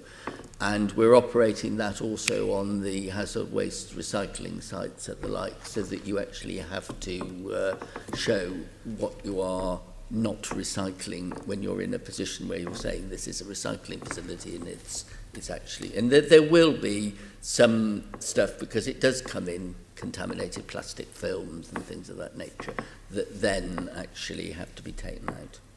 And I mean, yes, are you getting people, you know, are you finding you've got recyclable material, you know, like sort of cardboard sleeves that have gone over a ready meal, or and the sort of plastic dish that the ready meal comes in that hasn't been rinsed out, that is and can that be recycled, or do you have to wash it? I mean everything, theoretically everything, you know, if you're prepared to keep throwing more and more money at everything, you can recycle absolutely everything. You get to the economics of diminishing returns on that score. But, I mean, you know, to take your example, and you rightly say food packaging, we actually have a technology called Tiger, which actually will rip because often you'll get a lot of ready meals that have been bought that have never been opened because they've been bought and go out of date. You know, if people buy 3 for 2 or whatever, and then suddenly they look in their fridge and stuff's lurked at the back, they then just throw. So you do have to sometimes rip those open as well. But you'll then sometimes get a curry that's been had and it won't have been rinsed out, so that you've obviously got to have technology to do that, and that's expensive. That, in terms of, I mean, I think it was Bassam was saying earlier, you know, just the people realising how much food waste they are. I mean, it is shocking to hear of ready meals being thrown away unopened. I mean, it's when we have so many people who don't have enough food to eat. It's but also just in terms of just the waste of money. It's outrageous. Sorry. Yeah, no, I was just going to come in. So I don't recognise the figure. I was pausing at the. I'm sorry. It's in our briefing. LWARB estimates contamination. So we've done a review of. We've asked local authorities what they're. It's not a stat. So this is based on the figures that they give back to us on what they estimate. I think the level of contamination nationally is much higher than 6%. I wouldn't hold that as a figure which is fixed for London being much worse. I think, you know, the level of contamination in dry recycling is very high, and that's high across the country, and that's around educating people to make sure that they understand their services correctly. We maybe have a slightly greater handle on it in London because we've asked individual authorities to come to us to give us an indication of what their level of contamination is, but that's certainly not a figure that I would stand behind to say London has a contamination rate of 14%. Mm-hmm. However, we are supporting local authorities very much to drive out contamination. So one of the projects that we have done is we have developed with local authorities, but with industry and with reprocessors, is something sort of we call it the Contamination Calculator. And what that enables local authorities to do is to calculate the true cost of contamination in their collection. And that looks very holistically at the collection. So everything from having to send a second vehicle to empty a bin that's contaminated, to the call centre cost, to the cost of communicating with residents. And it allows local authorities to establish what their true cost of contamination is, so that they can then put in place a business case to drive out that contamination through increased communications or through service review, because contamination is one of those things, because it gets picked up at so many different points, so at so many different nodes in the collection. It's very difficult for local authorities to get a true understanding of that cost, because sometimes it's left behind on the street, sometimes it's picked up at when it's dropped at the Murph, sometimes it's not picked up until it starts going through the Murph, and sometimes it's picked up at the back end. So lots of different points, and we're working very intensively with 6 authorities currently as kind of case study authorities to test different methodologies to driving out contamination. And that's looking, as I say, looking at the whole service, everything, whether it be an authority who's double shifting vehicles, but they weren't washing the vehicles out before they collected the recyclables. So you had an element of contamination that was coming in at that point that they hadn't identified. So everything from that to then intensive communications campaigns, so that we can really try and get some good practice case studies that we can provide to other authorities, because contamination is a really critical issue that is affecting local authority recycling rates. Robert, did you want to come back in? I mean, and it was really to reiterate two further points. To draw on a point Councillor Arnold made is, in fact, actually, you know, RAP, DEFRA, the industry are having interface with producers, because effectively you can have what I call inbuilt contaminations, and there have been some successes where one particular, I better not name it, but one particular plastic bottle manufacturer put a plastic film wrap around the bottle, which was a nightmare to then get that plastic film wrap off, to actually discourage those sort of behaviours, so that what you are actually working with, you're not making your life harder at day one, as it were. And effectively, I think, you know, we will hear more of extended producer responsibility, because it is a stakeholder issue between the resource managers, the municipalities, the public, and the manufacturers. And I think there has got to be, and, you know, and you've got lots of difficult, you know, sofas, mattresses, you know, you name it. There are big bulky items which cause a lot of problems for local authorities on that score. But the second point is getting glass separate, I think, is also very important, because it's heavy, and the better the quality of the glass that can be collected, the better it is. And remembering, and we've touched on it tangentially earlier, is what's going to make costs lower for local authorities is the value of the recyclates are higher, and the value will always be higher the purer the recyclate is, because it's easier to take it to market, it's easier to make things from, and the like. So is that a case again? I mean, because the borough where I live is Islington, and we've had commingled recycling for years, which is having got used to separating out bottles and taking them to a bottle bank, we were then told to put them in with our dry recycling. So are you saying that boroughs shouldn't be doing that? They should be having a separate glass collection? It's a question. I think that's the ideal paradigm. It's easy for me to sit here saying that when you've got large space constraints, and that is the big issue.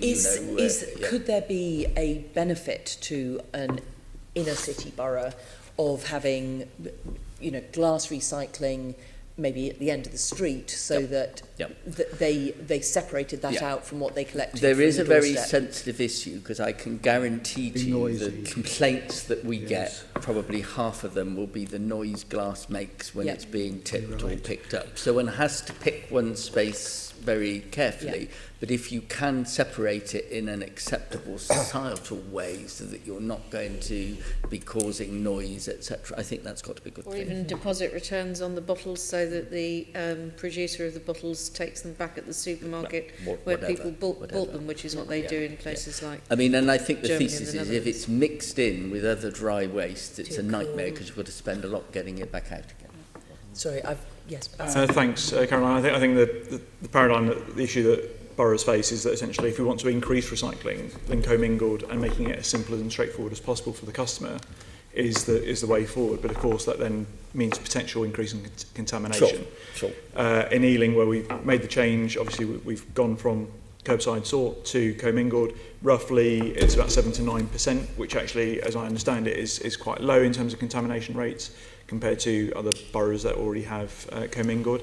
But I guess the way forward, and what some of the Bassam, you said 7 to 9, not 79. No, 7 to 9%. Yeah, and certainly the benefits outweigh the disbenefits of having moved to commingled, because the amount of people who are now recycling for the first time, how much more recycling is then being collected, and so on, goes up. And actually, yes, there is a disbenefit on the other side, certainly from the processes, but actually, the technology has improved significantly over the years, so those material recycling facilities can cope with what we're sending them through. Anthony, did you want to? I was just going to come in on the point that Bassam made, exactly that, which is until we solve the issue of recycling becoming the social norm, and that is absolutely critical, and that's what we're trying to deliver through the Recycle for London campaign, so making sure that people understand and know that they recycle in their home, and we currently have a campaign which went live on Monday, which is all about encouraging people to make sure they get a second bin within their home to actually recycle, because every local authority offers a good service, but actually if they're not already doing it in their home, they're not going to engage with that service in the right way. And so if you then, as we say, recycling isn't currently the social norm in many areas, so if you then remove a material from the collection and make someone have to make a special effort even further to recycle that, you're likely to see a drop-off in its collection, and it will find its way back into the residual collection, which is absolutely what we don't want. And we do have some London boroughs that currently don't collect glass at the curbside, and that is because they suffer from issues, from contractual issues, and that a lot of that glass is not captured as a result because it goes into the residual waste because people don't make that special effort to go somewhere else to do it. Yeah. Can I just add, Caroline? Sorry. It's just say that if it was a case where we had to separate all the materials in-house, it would just make it impossible for us to deliver a service to boroughs like... I was only thinking about the glass, just because we'd heard such a case for that. But and I think one of the points, Caroline, is that you could go sort of semi-commingled route, and I think one of the South London boroughs is looking or has done that, where they've got two different wheelie bins for different types of dry recyclables. So whether I can't remember which way it goes, but something like paper and cardboard in one, and glass and plastics in the other. So that needs space. Absolutely, yeah, exactly. So all issues, although it's still on the doorstep, but of course that throws up its own issues. I was going to also add that we do also, once we have a commingled service, we also have bring sites for residents who do want to separate glass and paper and different coloured glass as well. My next question was sort of what's happening to make people understand that recycling is worthwhile, which part of what we've just been discussing kind of feeds into that. But is there anything anyone wants to add in terms of how to make people feel it's worthwhile? I think the message and the comms is absolutely critical, and I said it earlier, it's explained to people the why. And I spoke at a school not long ago, and when I said, look, soon there will be more plastic in the sea than fish, that drew an intake of breath, because I don't think people realise that actually these issues are macro planet driven issues, and that we are, as a society, responsible for thinking what are we going to be leaving for the generations after us.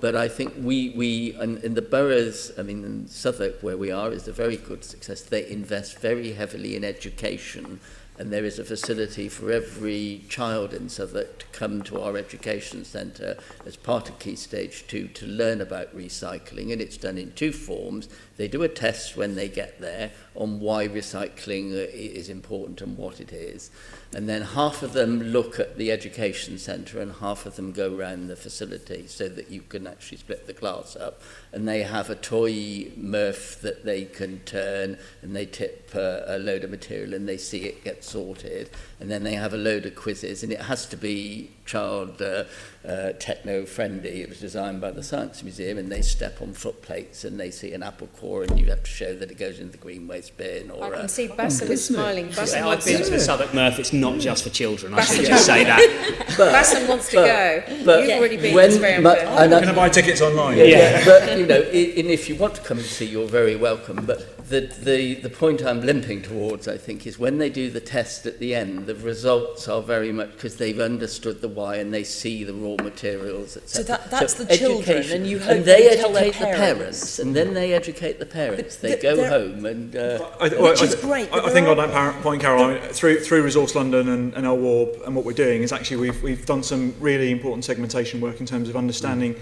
We're all unique characters. We're all driven by different needs and motives, and actually understanding what is a driver for you or I to recycle. It's quite straightforward. We know it's the right thing to do. We want to do it. The only thing that's stopping us is perhaps the ability to do it. So if that service isn't provided to us, we can't do it.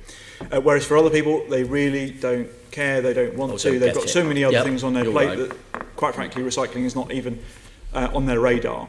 And we've got everyone in between. And so what we've done is a really important piece of segmentation work across London to understand where those people live, what sort of segments are prominent in different boroughs. And as you can imagine, we've got more of the latter living in more central London compared to outer London. And certainly the segmentation work that we've done is reflected in the recycling rates that we can see across the city through different areas. What that means is, of course, that important understanding the customer can drive how we spread the message, because we have to have a different message for different people.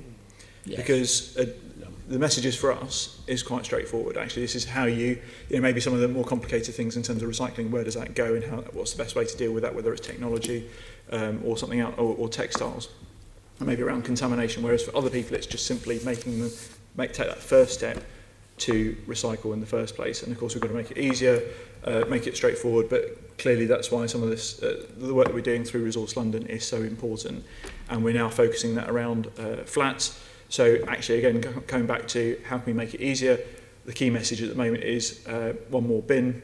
So having a bin within your kitchen where you can actually have your recycling separated out there, because if you're separating, if that's the first thing you're thinking about, actually, can I separate it out in my kitchen, everything else follows from that. Do you want to come in as well? Well, I mean, I think Bassam stole my thunder slightly. Yes, I'm pleased that he's obviously been reading the briefings, which is great. So yeah, I mean, we have the Recycle for London campaign, which Bassam has mentioned, which is exactly that. But he also touched on segmentation, which is really important, because the new Recycle for London campaign is targeting sort of the 16 most densely populated London boroughs, and that is where the two segments, which are the two hardest to reach segments, over-index.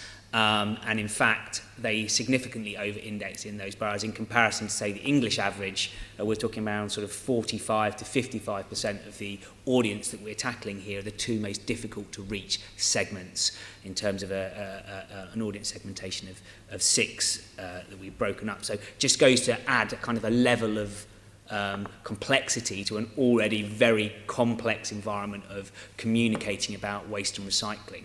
But the really critical thing about the Recycle for London campaign is it works at a regional and then a local and then a service level. So you've talked already about the issue of transiency, of people moving around the capital. So you have to have a look and a feel to communications that works across the capital. So you have a regional campaign that has a particular voice and feel to it. You then can localise that down, so you use the same messages but at a local level, and then that same look and feel at a service level. So people receive communications about their recycling and they say, oh, okay, I know this is about my recycling collection because I've seen it when I'm out and about around London. And we work, with all the 33 London boroughs, we work very closely with the major collectors. So Veolia, who have 9 contracts, I think, at the moment. 13. So we work very closely with their comms team so that the service material that they're putting out also shares that same consistency, that same look and feel, so that people understand, that it's about their recycling collections. And yeah, I mean, maybe people need to start thinking about it not as recycling as a thing, but this is just how you get rid of this packaging. So social norming is absolutely critical. Mm-hmm. It's you want to. You don't want to recycle because you're thinking I'm consciously recycling. You want to do it because it's what you do. It's what everyone does.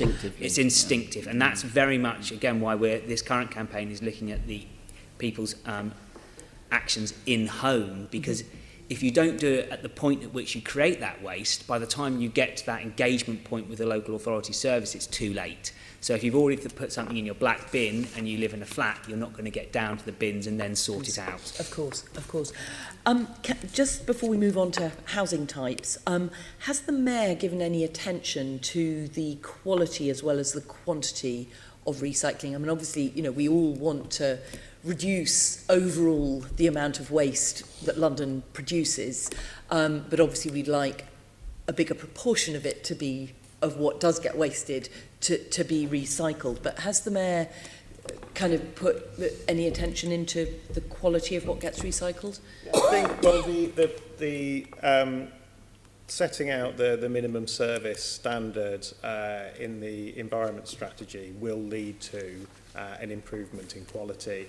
It will also lead to very basic harmonisation across the service. So if every authority is providing 6 dry materials, the same 6 dry materials, curbside and food waste, that then sends a message to all of Londoners that these are the materials that can be recycled frequently and are collected either separately or in a commingled form. That then leads to then leads to an improvement in the quality of the materials that's put out, because you've got that standard separation.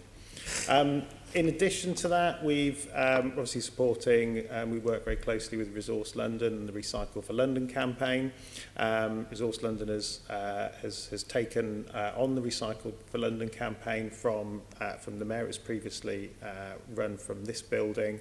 Under the previous administration, we signed it over to Resource London, and Resource London are doing a grand job at delivering the Recycle for London campaign, which is communicating, again, as Antony just said, what you can do, where you can do, and how you can do, which again will improve the material quality. Yeah. I just want to ask Paul a question, because obviously you're doing the food waste collection on a commercial basis, but people therefore choose to come into that as customers, and the obvious benefit to them is that they then pay less in their gate fee for the rubbish collection.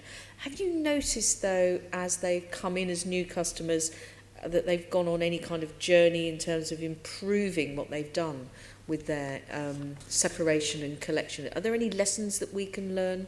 I think most of our customers, they go from a single completely mixed collection to a separate food waste collection and a separate dry mixed recycling collection, and then a residual waste.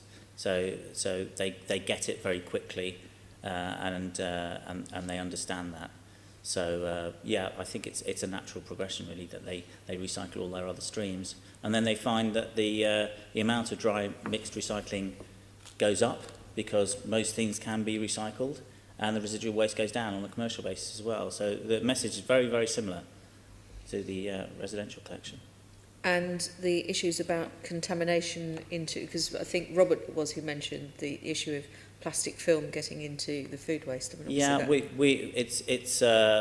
take all sorts of different grades of food waste in. We take from some customers who have pretty much zero contamination. It's a pure veg peel and whatever, right through to the supermarkets with the ready meals, and the plant's designed to cope with the worst situation rather than the best. We'd like the contamination rates to obviously be lower.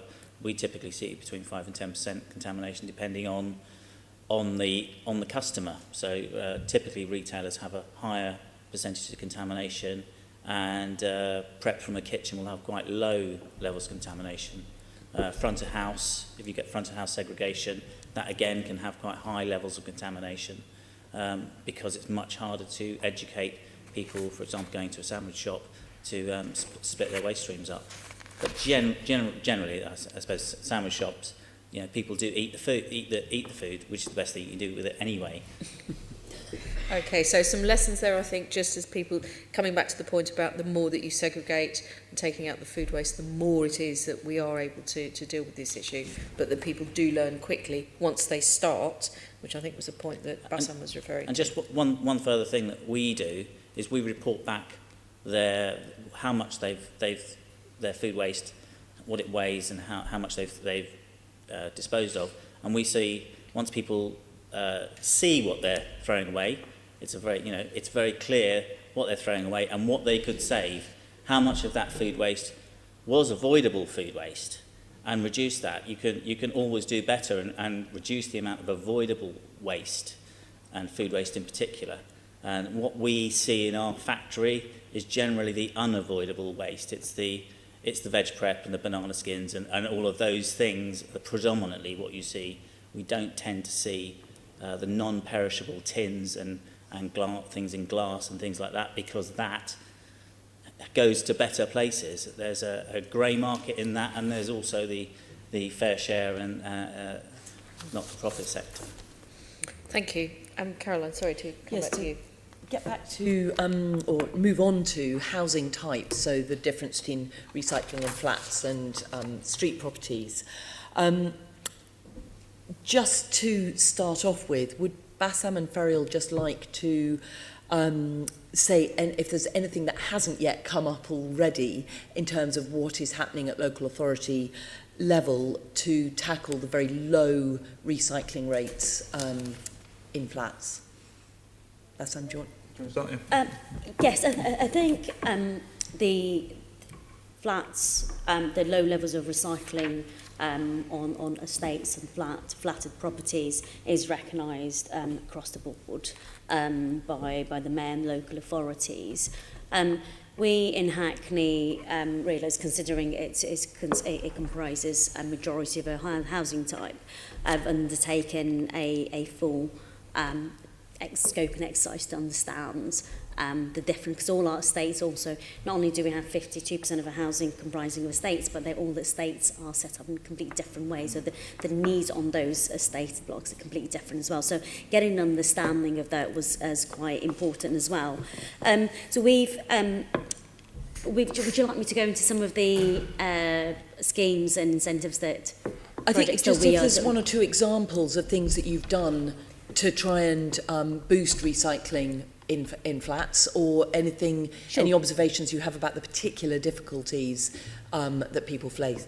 But I've Sure, got other questions, so we can don't feel pressurised to. No. I've got lots to say about the work we're doing, so I wasn't sure whether I should go into it at this point. But I would say just a couple of the things that Hackney are doing at the moment to improve recycling on the estates is looking at. So we talked about, everyone on the panel touched on the fact that we need to make it simpler and easier for people to recycle. But when you look at majority of the estated properties, you'll find that it's much easier to dispose of your residual waste than it is to recycle. So one of the schemes, one of the pilots we've delivered is closing chutes in blocks to ensure, and then rebalancing the bin provision on estate, so making it easier, increase the number of recycling bins, making it easier for residents to reach those recycling bins and residual bins. That's interesting, just in terms of convenience, that you've closed the chutes, because one of the estates in where I live in Islington, they've recently swapped the chutes over to recycling to make it, that's the easy thing. When you come out of your front door, you put the recycling down the chute, and you have to carry your residual waste down to the big bin at the bottom of the stairs or at the bottom of the lift on your way out, which is in terms of convenience, that seems to be working quite well. But Sure, it is. I mean, that is something we've trialled in one of our other estates in the past, but because you can't, there isn't that level of enforcement, we end up with huge levels of contamination.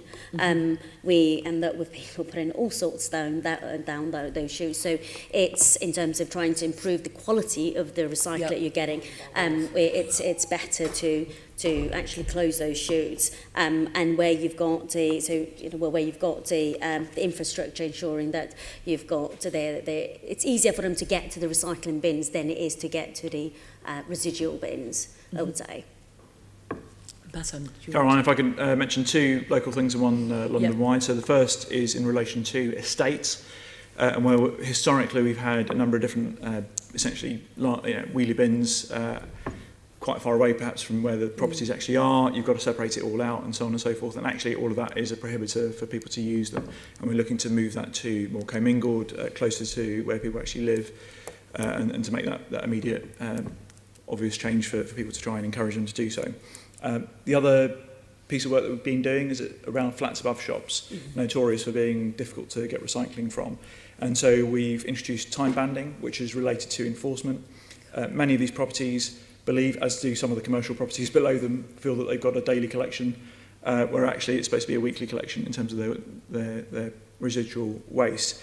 And so the time banding related with the enforcement means that they need to stick to a weekly collection rather than just putting out as many black bags as many times a week as they want at any time of the day, and just leaving that next to the bin or on the pavement outside.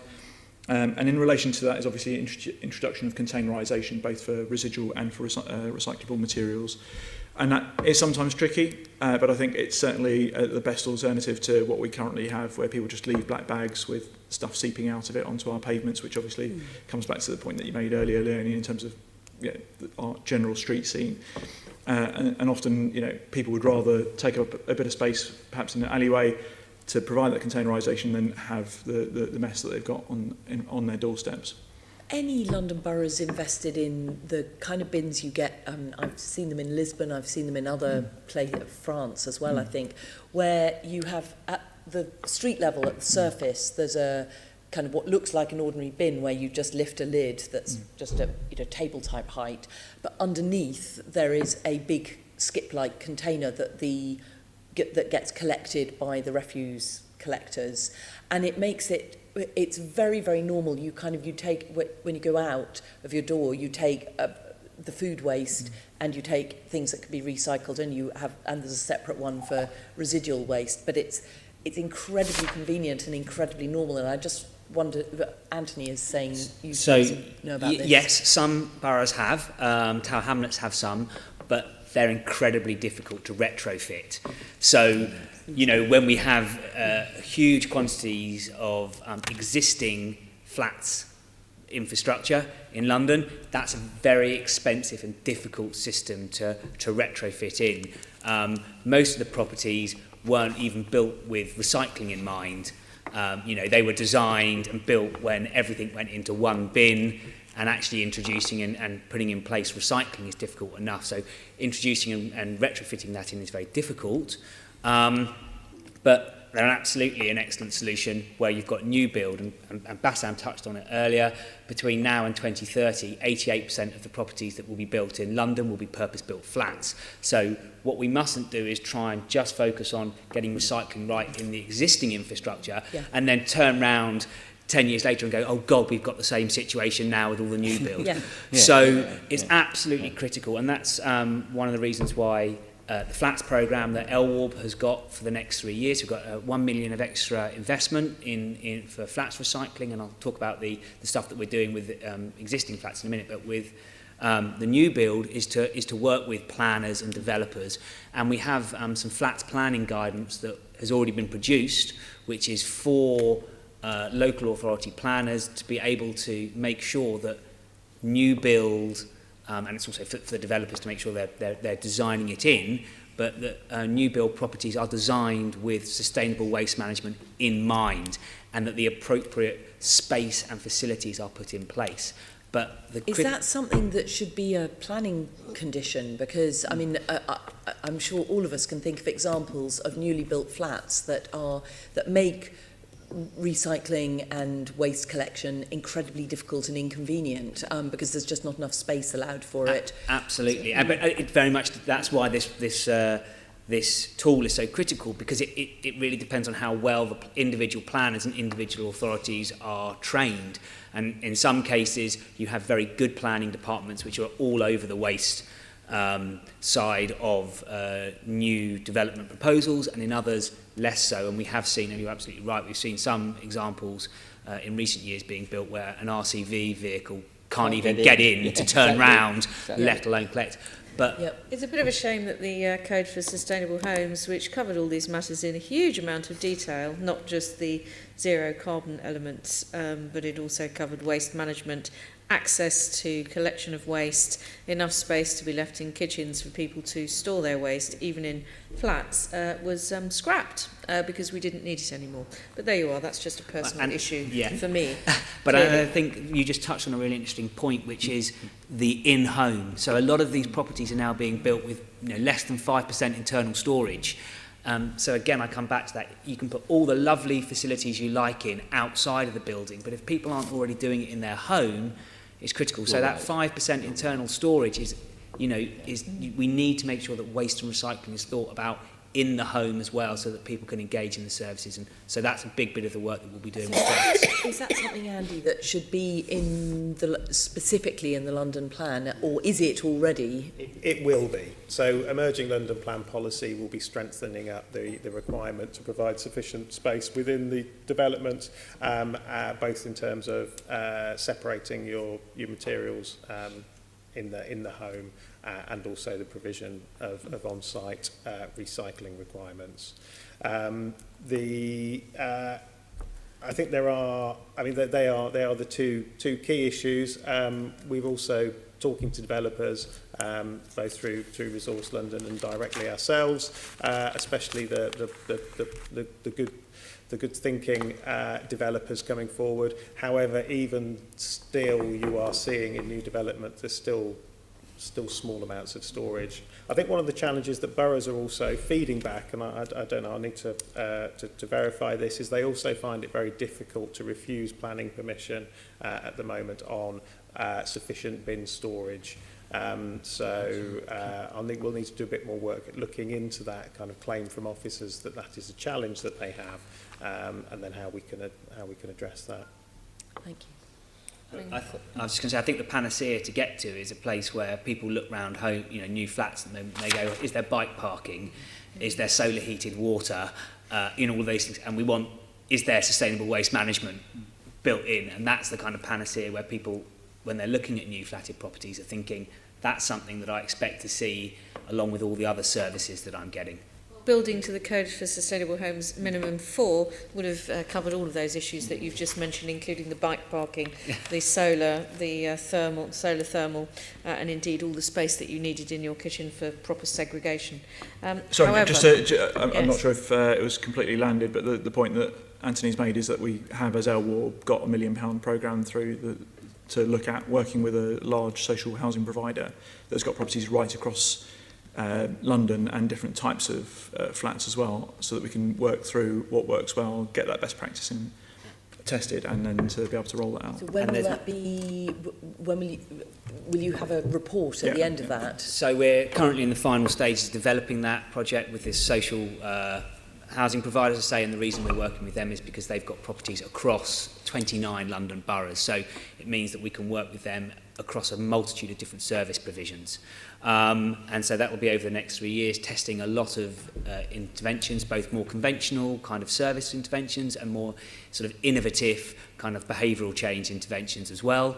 And the whole point, again, is because we're doing it across all those authorities, we will be able to come up with good case studies that are replicable. But one really important thing, I think, that Feryal touched on, is that there are no silver bullets for dealing with flats recycling. And every flatted property, every block, every estate is different. And so understanding that and coming up with solutions that are right for that estate are really important. And one of the key bits of work that we're doing through this flats programme is we're doing some ethnographic research, and that's to really try and get underneath the skin of recycling in the context of the home, to understand the motivations, etc., which will help us inform how we design the interventions to try and deliver increases in recycling in those flats. Well, so I think that's really good to hear that we're doing stuff on existing estates, that we're thinking for the future about what we can do for new blocks to ensure that we actually build something in that makes things easy for us. So that's talking about that area in housing type. But we haven't really touched yet on housing tenure. And one of the issues that has come to our attention is around particularly the private rented sector and rented accommodation. We have touched on churn. I'm going to bring in Assembly Member Tom Copley now, who's going to talk a little bit about housing tenure and some issues that relate to particularly the private rented sector. Thank you, Chair. Yes. My question's to Antony, first of all, and we have seen this big growth in the private rented sector. It's going to be, I think, a third of all Londoners in the next few years will be renting from private landlords. Obviously, that has implications for people moving quite regularly. How do you think the rise in rented accommodation can impact on waste management? So, absolutely. I mean, and it's something that we as Resource London have looked at. It's a huge issue. So, you know, just for some other statistics, 32% of London's households are in private rented and 70% have lived in their current home for less than 2 years. So that just goes to show the issue of transiency. And Feryal also made a point earlier, which is that when you look at a street, it may look like curbside properties, but actually a vast majority of those properties may be HMOs. So even where you've got what you think would be a curbside collection, you're actually dealing with multiple individual units in those blocks. And because of that transiency, people are less rooted in their community, they're less engaged in the service provision, they're not invested in the same way because they may only be there for a very short period of time before they move on. Very often they are in a younger age bracket, so millennials, and they lead very busy lifestyles, so they're not planning their weekly shop, for example, so they're not thinking about the products, and therefore they very often have a high consumption and produce large amounts of packaging waste. So all of those things mean that very often in rental properties you see much higher levels of waste because people, as I say, all those things, they're not aware of the service. So in terms of tackling that, I mentioned before the look and the feel of service provision across London, so that harmonisation of feel, which is tackled in the Mayor's strategy. Also the way in which we communicate with residents, so the look and feel of that communication. So you may move from Hackney to Ealing, but you get a leaflet, and that leaflet you go, oh, it looks and feels like a service, so I know how to engage. But another critical point is when you're dealing with these people, there are a number of different agencies or touch points with these, and that might be the landlord or a social housing provider. And so we have produced recently a guide to the domestic rented sector, which is specifically, it's a toolkit aimed at working and providing information. So if you're a resident in a rental property, what are your responsibilities? How should you find out about what your service is? If you're a landlord, what's your responsibility in terms of engaging with the local authority and then communicating to your clients, the people renting your property, about what their responsibilities are? Should you provide what kind of bins, etc.? And then the final one is, the final sort of piece of that toolkit is for local authorities about how they should communicate with letting agents or managing agents or directly with landlords to help those landlords become informed about what their responsibilities are, to try and tackle that issue, to make sure that everyone in the chain knows about what their responsibilities are. Yeah, well, having I private tenant myself, having moved from Camden to Lewisham and then I got used to recycling my food waste in Camden, then moved to Lewisham and they didn't do it. But now, thankfully, they are now bringing that in. So I'm very pleased about that. One solution, of course, might be to increase security of tenure for private tenants, but that's not for this committee, that's for the housing committee, to reduce transients. Bassam, can I bring you in on this point? Do you have anything to add, and particularly about what perhaps the Mayor could do to improve recycling rates in the private rented sector? Sure. It comes down to regulation and licensing, and obviously we've got relatively limited powers and perhaps more importantly less money in terms of as boroughs. But I think we can use the opportunity to regulate, and the Mayor's obviously in a very strong position in terms of leading change to be able to say these are the expectations that we have on landlords, both in terms of private and social sector, in terms of what we're looking for as responsible landlords on a whole series of things, including, very importantly, on recycling. Clearly they're making a profit in terms of renting out in the private sector in terms of these properties, and we've all heard the horror stories of the types of properties that we're dealing with in terms of our across our borough, and we've got to remember that these human beings living in these properties, for many of them, they are simply surviving from day to day, and actually recycling isn't necessarily top of their agenda. So we've got to obviously, again, just make it as straightforward and simple in terms of how we provide that recycling service, but perhaps more critically, I think, in terms of when we have turnover of those residents, those tenants living in those properties, is that we need to be able to crack down on those rogue landlords who decide that actually when they spend thousands of pounds doing up the property, They then decided that they're going to fly tip the contents of that property on our streets, and for us to pick up the bill of that as well. I think that's one thing that we need to really crack down on as well. Is there scope with boroughs that have licensing schemes to reach out? I mean, I know, and then actually, of course, all boroughs have licensing for HMOs. So, I mean, and a lot of, I think most HMOs are going to be private rented. So, is there scope to reach landlords? Absolutely. So we are, and I'm sure other boroughs are, working with our licensing teams to make sure that we get those messages across. But as you'll appreciate, sometimes the disconnect is so huge that there are so many different dots in between the person that you're maybe talking to and roles and responsibilities before you get to the tenants themselves, and how do we get that message across. So we've got to take it at the top end in terms of talking to people who are ultimately responsible, in terms of the people with the money, collecting that money, but equally talking directly to the residents who are living there through, as Antony has mentioned, the communications being a simple, straightforward and harmonised across the borough, across London.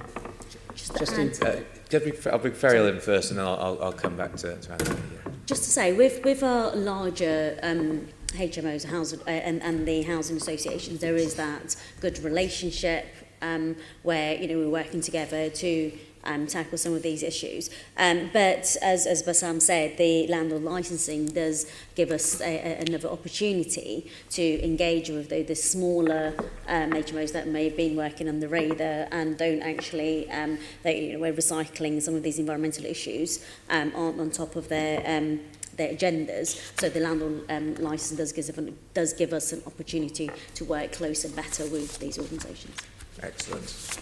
I was just going to say the one final thing. So the domestic rented sector guide that we've produced does have some recommendations in there for further work that could actually be done at a national level. So one of the things that is available is the How to Rent guide, which is produced by the Department for the Communities, and it talks about all of the other services, all the other utilities, but it doesn't talk about waste and recycling and the responsibilities there. So, which is a missed opportunity. So we will be continuing to lobby for that to be included in that document.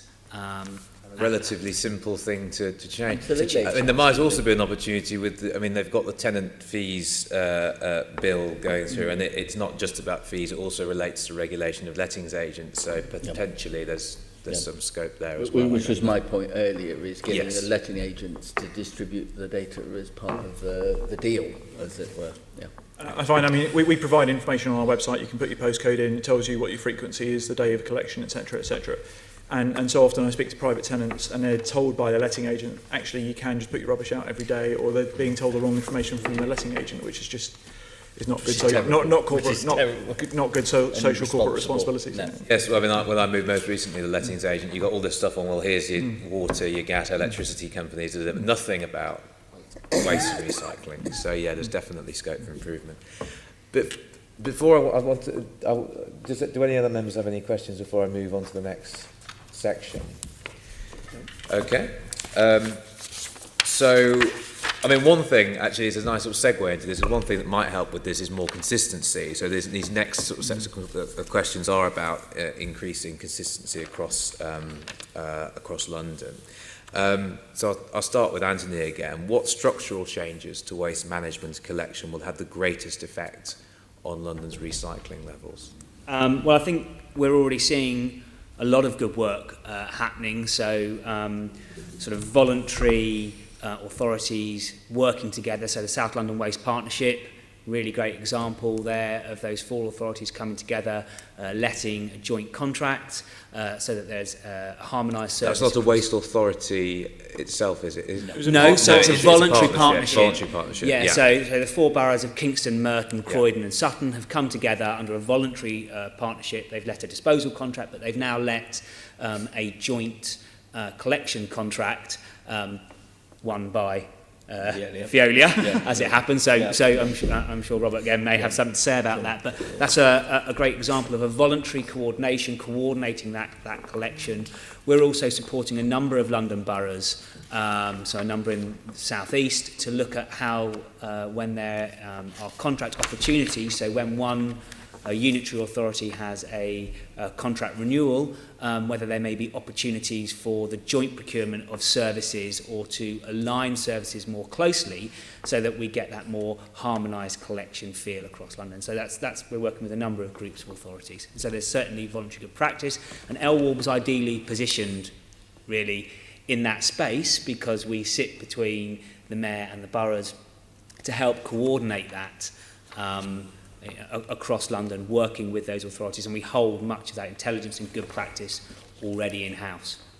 Great. Bassam. And I think just, obviously, we've got a great role through LWARB and the programmes that we've got in order to push on the domestic side. And one thing I'd want to say is on the commercial side as well, given that the Mayor is pushing in terms of non-municipal, municipal collected, but you know, in terms of including that commercial waste, there's a real opportunity there to increase our overall recycling rate by local authorities doing more on the commercial collection side of things. So we're certainly doing that in Ealing. I know that Southwark are doing that as well in terms of the work that we've been doing through LWARB. And we know restaurants, offices, you know, there's a great deal of obviously food waste in restaurants, there's a great deal of paper and other type of waste in offices and so on. Actually, the recycling rates can be far more significant in an office setting or commercial setting than it can be in a domestic setting. Indeed. And by us providing that service as a borough, we can improve on the efficiencies in terms of what we're doing, because actually we're collecting from more properties that are already in the borough. We can provide the same sort of messaging and also increase our recycling rate, as well as potentially improving our profit. You know, the surpluses that we bring back to the boroughs that we can then reinvest into other services. Feryal? Can I just add, I would say standardisation shouldn't just be about having, you know, in one, you know, collection system, and I think because that's the costly part for boroughs at the moment. Whilst you know, some boroughs are looking at joint procurement for collection contracts, I don't think it's the only thing that we should be looking at when we're looking at standardisation. I think there is a lot of good work going on sub-regionally, whether it's looking at the communication that goes out to our members, whether it's looking at ensuring that we all collect the same materials. So because you know, like that's the kind of work we are doing in North with North London Waste Authority. There's also a great amount of work that's been done at LWARB level, which is around, again, it's around the communication, making sure that there's the same level of communication, we're targeting the same groups with similar messages and around the same issues, for example, like food waste recycling. Robert, do you... Well, I'd echo, I think the South London Waste Partnership project's gone well. It had hiccups, to be candid, because residents don't like change, and they could, I mean, and, you know, I hold my hand up, there are things we could have done better, that could have been done better on that score, but it is working well. I think I'd say two things. And without wishing to row back on what's just been said, I think inner London and outer London do have slightly different constraints, because you've got a different housing stock definitely in outer London than you have in inner London. So I wouldn't want to lose sight of that, I think, particularly with the rented and the flat issues which you've just touched on that score. I think the wider macro point, and the Deputy Mayor's consultation document, which is very good on this issue, is one doesn't need to lose sight of the infrastructure that needs to back up the collection methodologies, because it's absolutely essential that you have the digesters, the thermal plants, the sorting facilities, the transfer stations, all of that to support the overall picture, which is obviously it's not what we're talking necessarily about today, but it's a question. One mustn't lose sight of that, because you know you get all this fabulous material. What do you do with it now? And that really is the seamless point, is that you've then got to have the outlets for it, and not put it in a barge and send it abroad, obviously. So yes, Antony. I just wanted to make 2 points. One, the first point was just to say that I certainly wasn't advocating that there would be a single system. No, I wasn't suggesting. So I think absolutely there's a recognition that London is different, and actually it has to be what's right for that authority. Yeah. The only other thing I was going to really add was bit of an anomaly, I suppose, in that we've had Feryal and Bassam, and I talked about LWARB as well, and we are ideally positioned, but LWARB is a public body, but it's a public body not currently in receipt of funds to deliver its objectives. So we're a statutory body, but we don't receive any funds from central government to deliver that, and at some point in time LWARB's funds will diminish and run out, and yet we will have a statutory objective to deliver what's set out in our establishing order. So we very much want to help continue to coordinate and support the local authorities and help deliver against the Mayor's Way strategy, but funding is needed to allow us to be able to do that going forward. I was going to... Just going to say, echo that at the local level as well. If we do want these major changes to happen, it does need the funding needs to follow, because it's at the moment boroughs are, as I said earlier, operating under really harsh financial terms.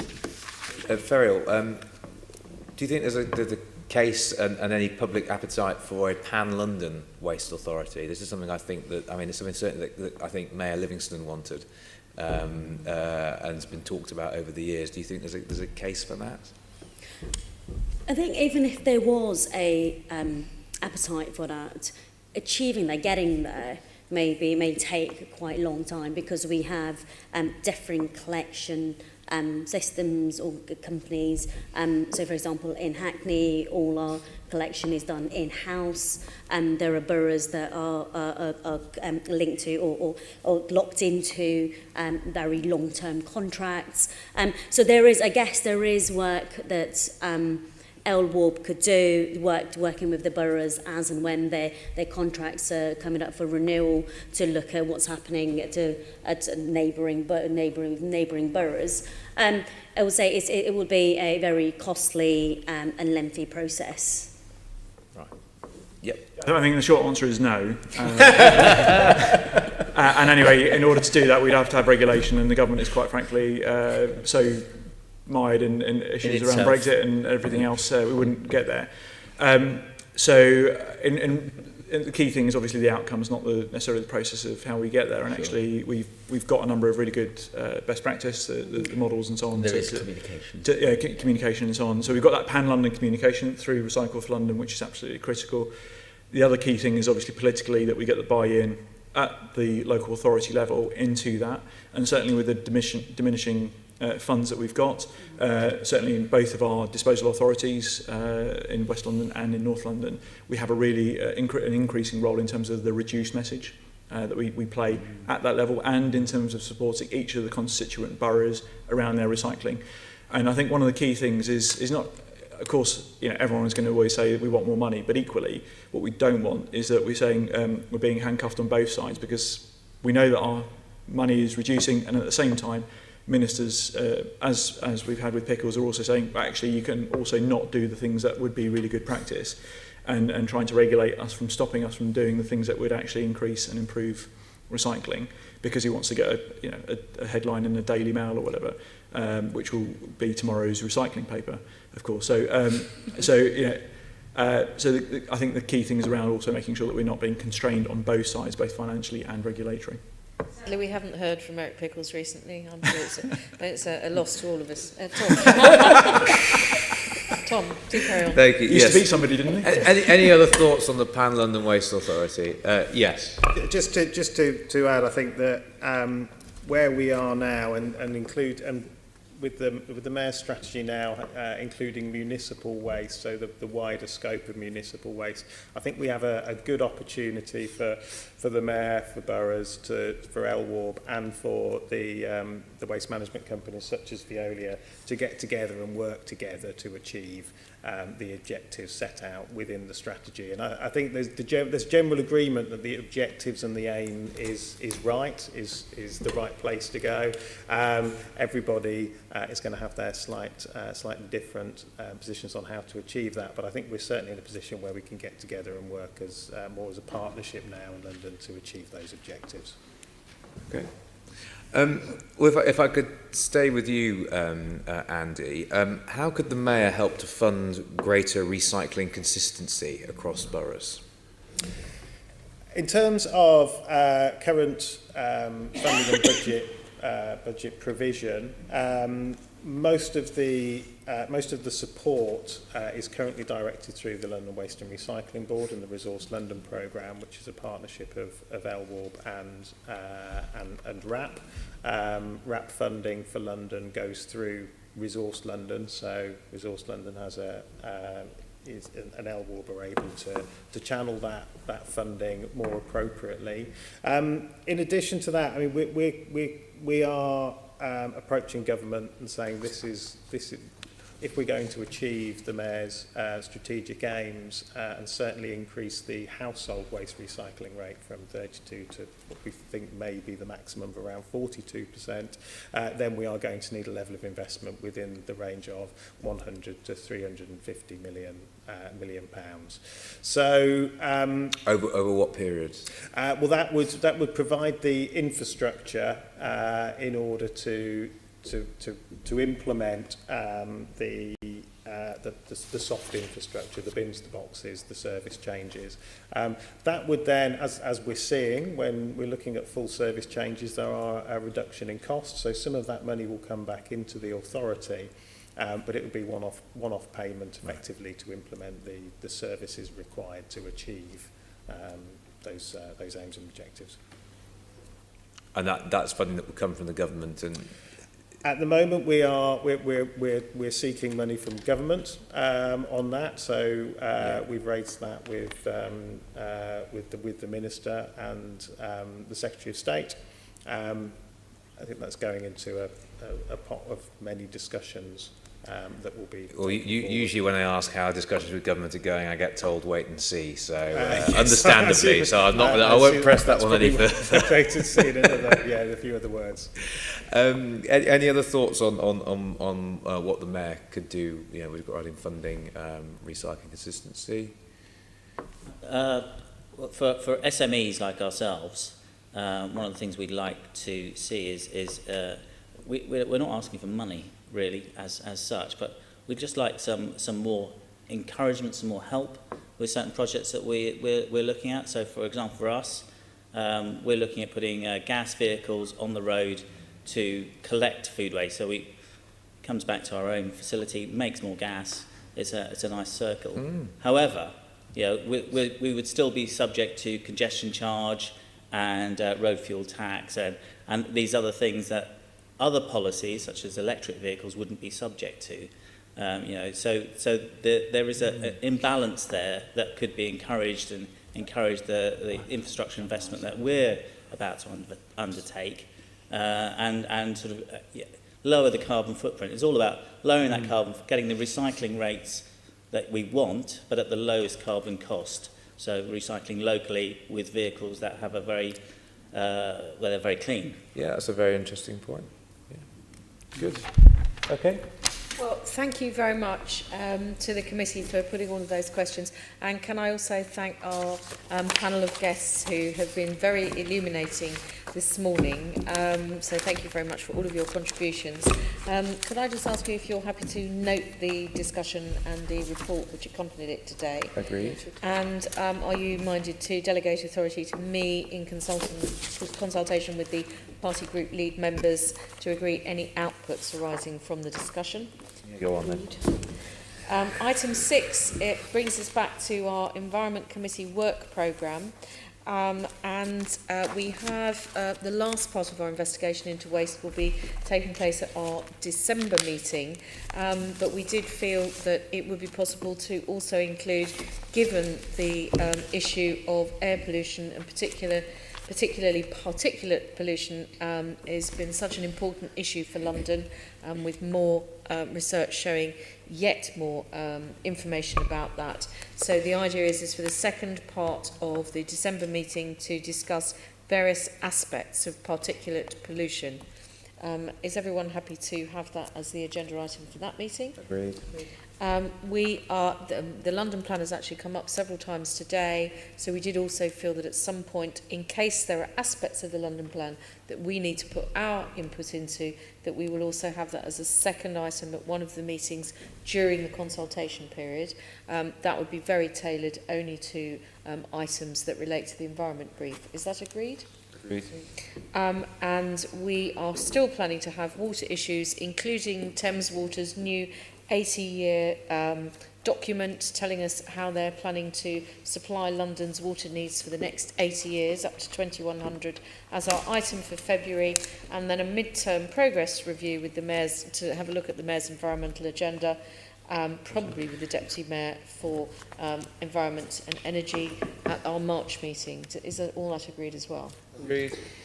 So can you delegate authority to me, in conjunction with party group lead members, to also respond to the airport national policy statement, because once again there appears to be yet more consultation on Heathrow, and also to having agreed that future work programme as well, and also to note the visit to the Power Day recycling facility, which was undertaken by myself with Navin Shah, the chair of the Regeneration Committee. Is all that agreed as well? Agreed. The only other item is to note that the date of the December meeting is Thursday, the 7th of December. There is no other business I can consider to be urgent. This meeting is closed. Thank you, Chair. Thank you very much.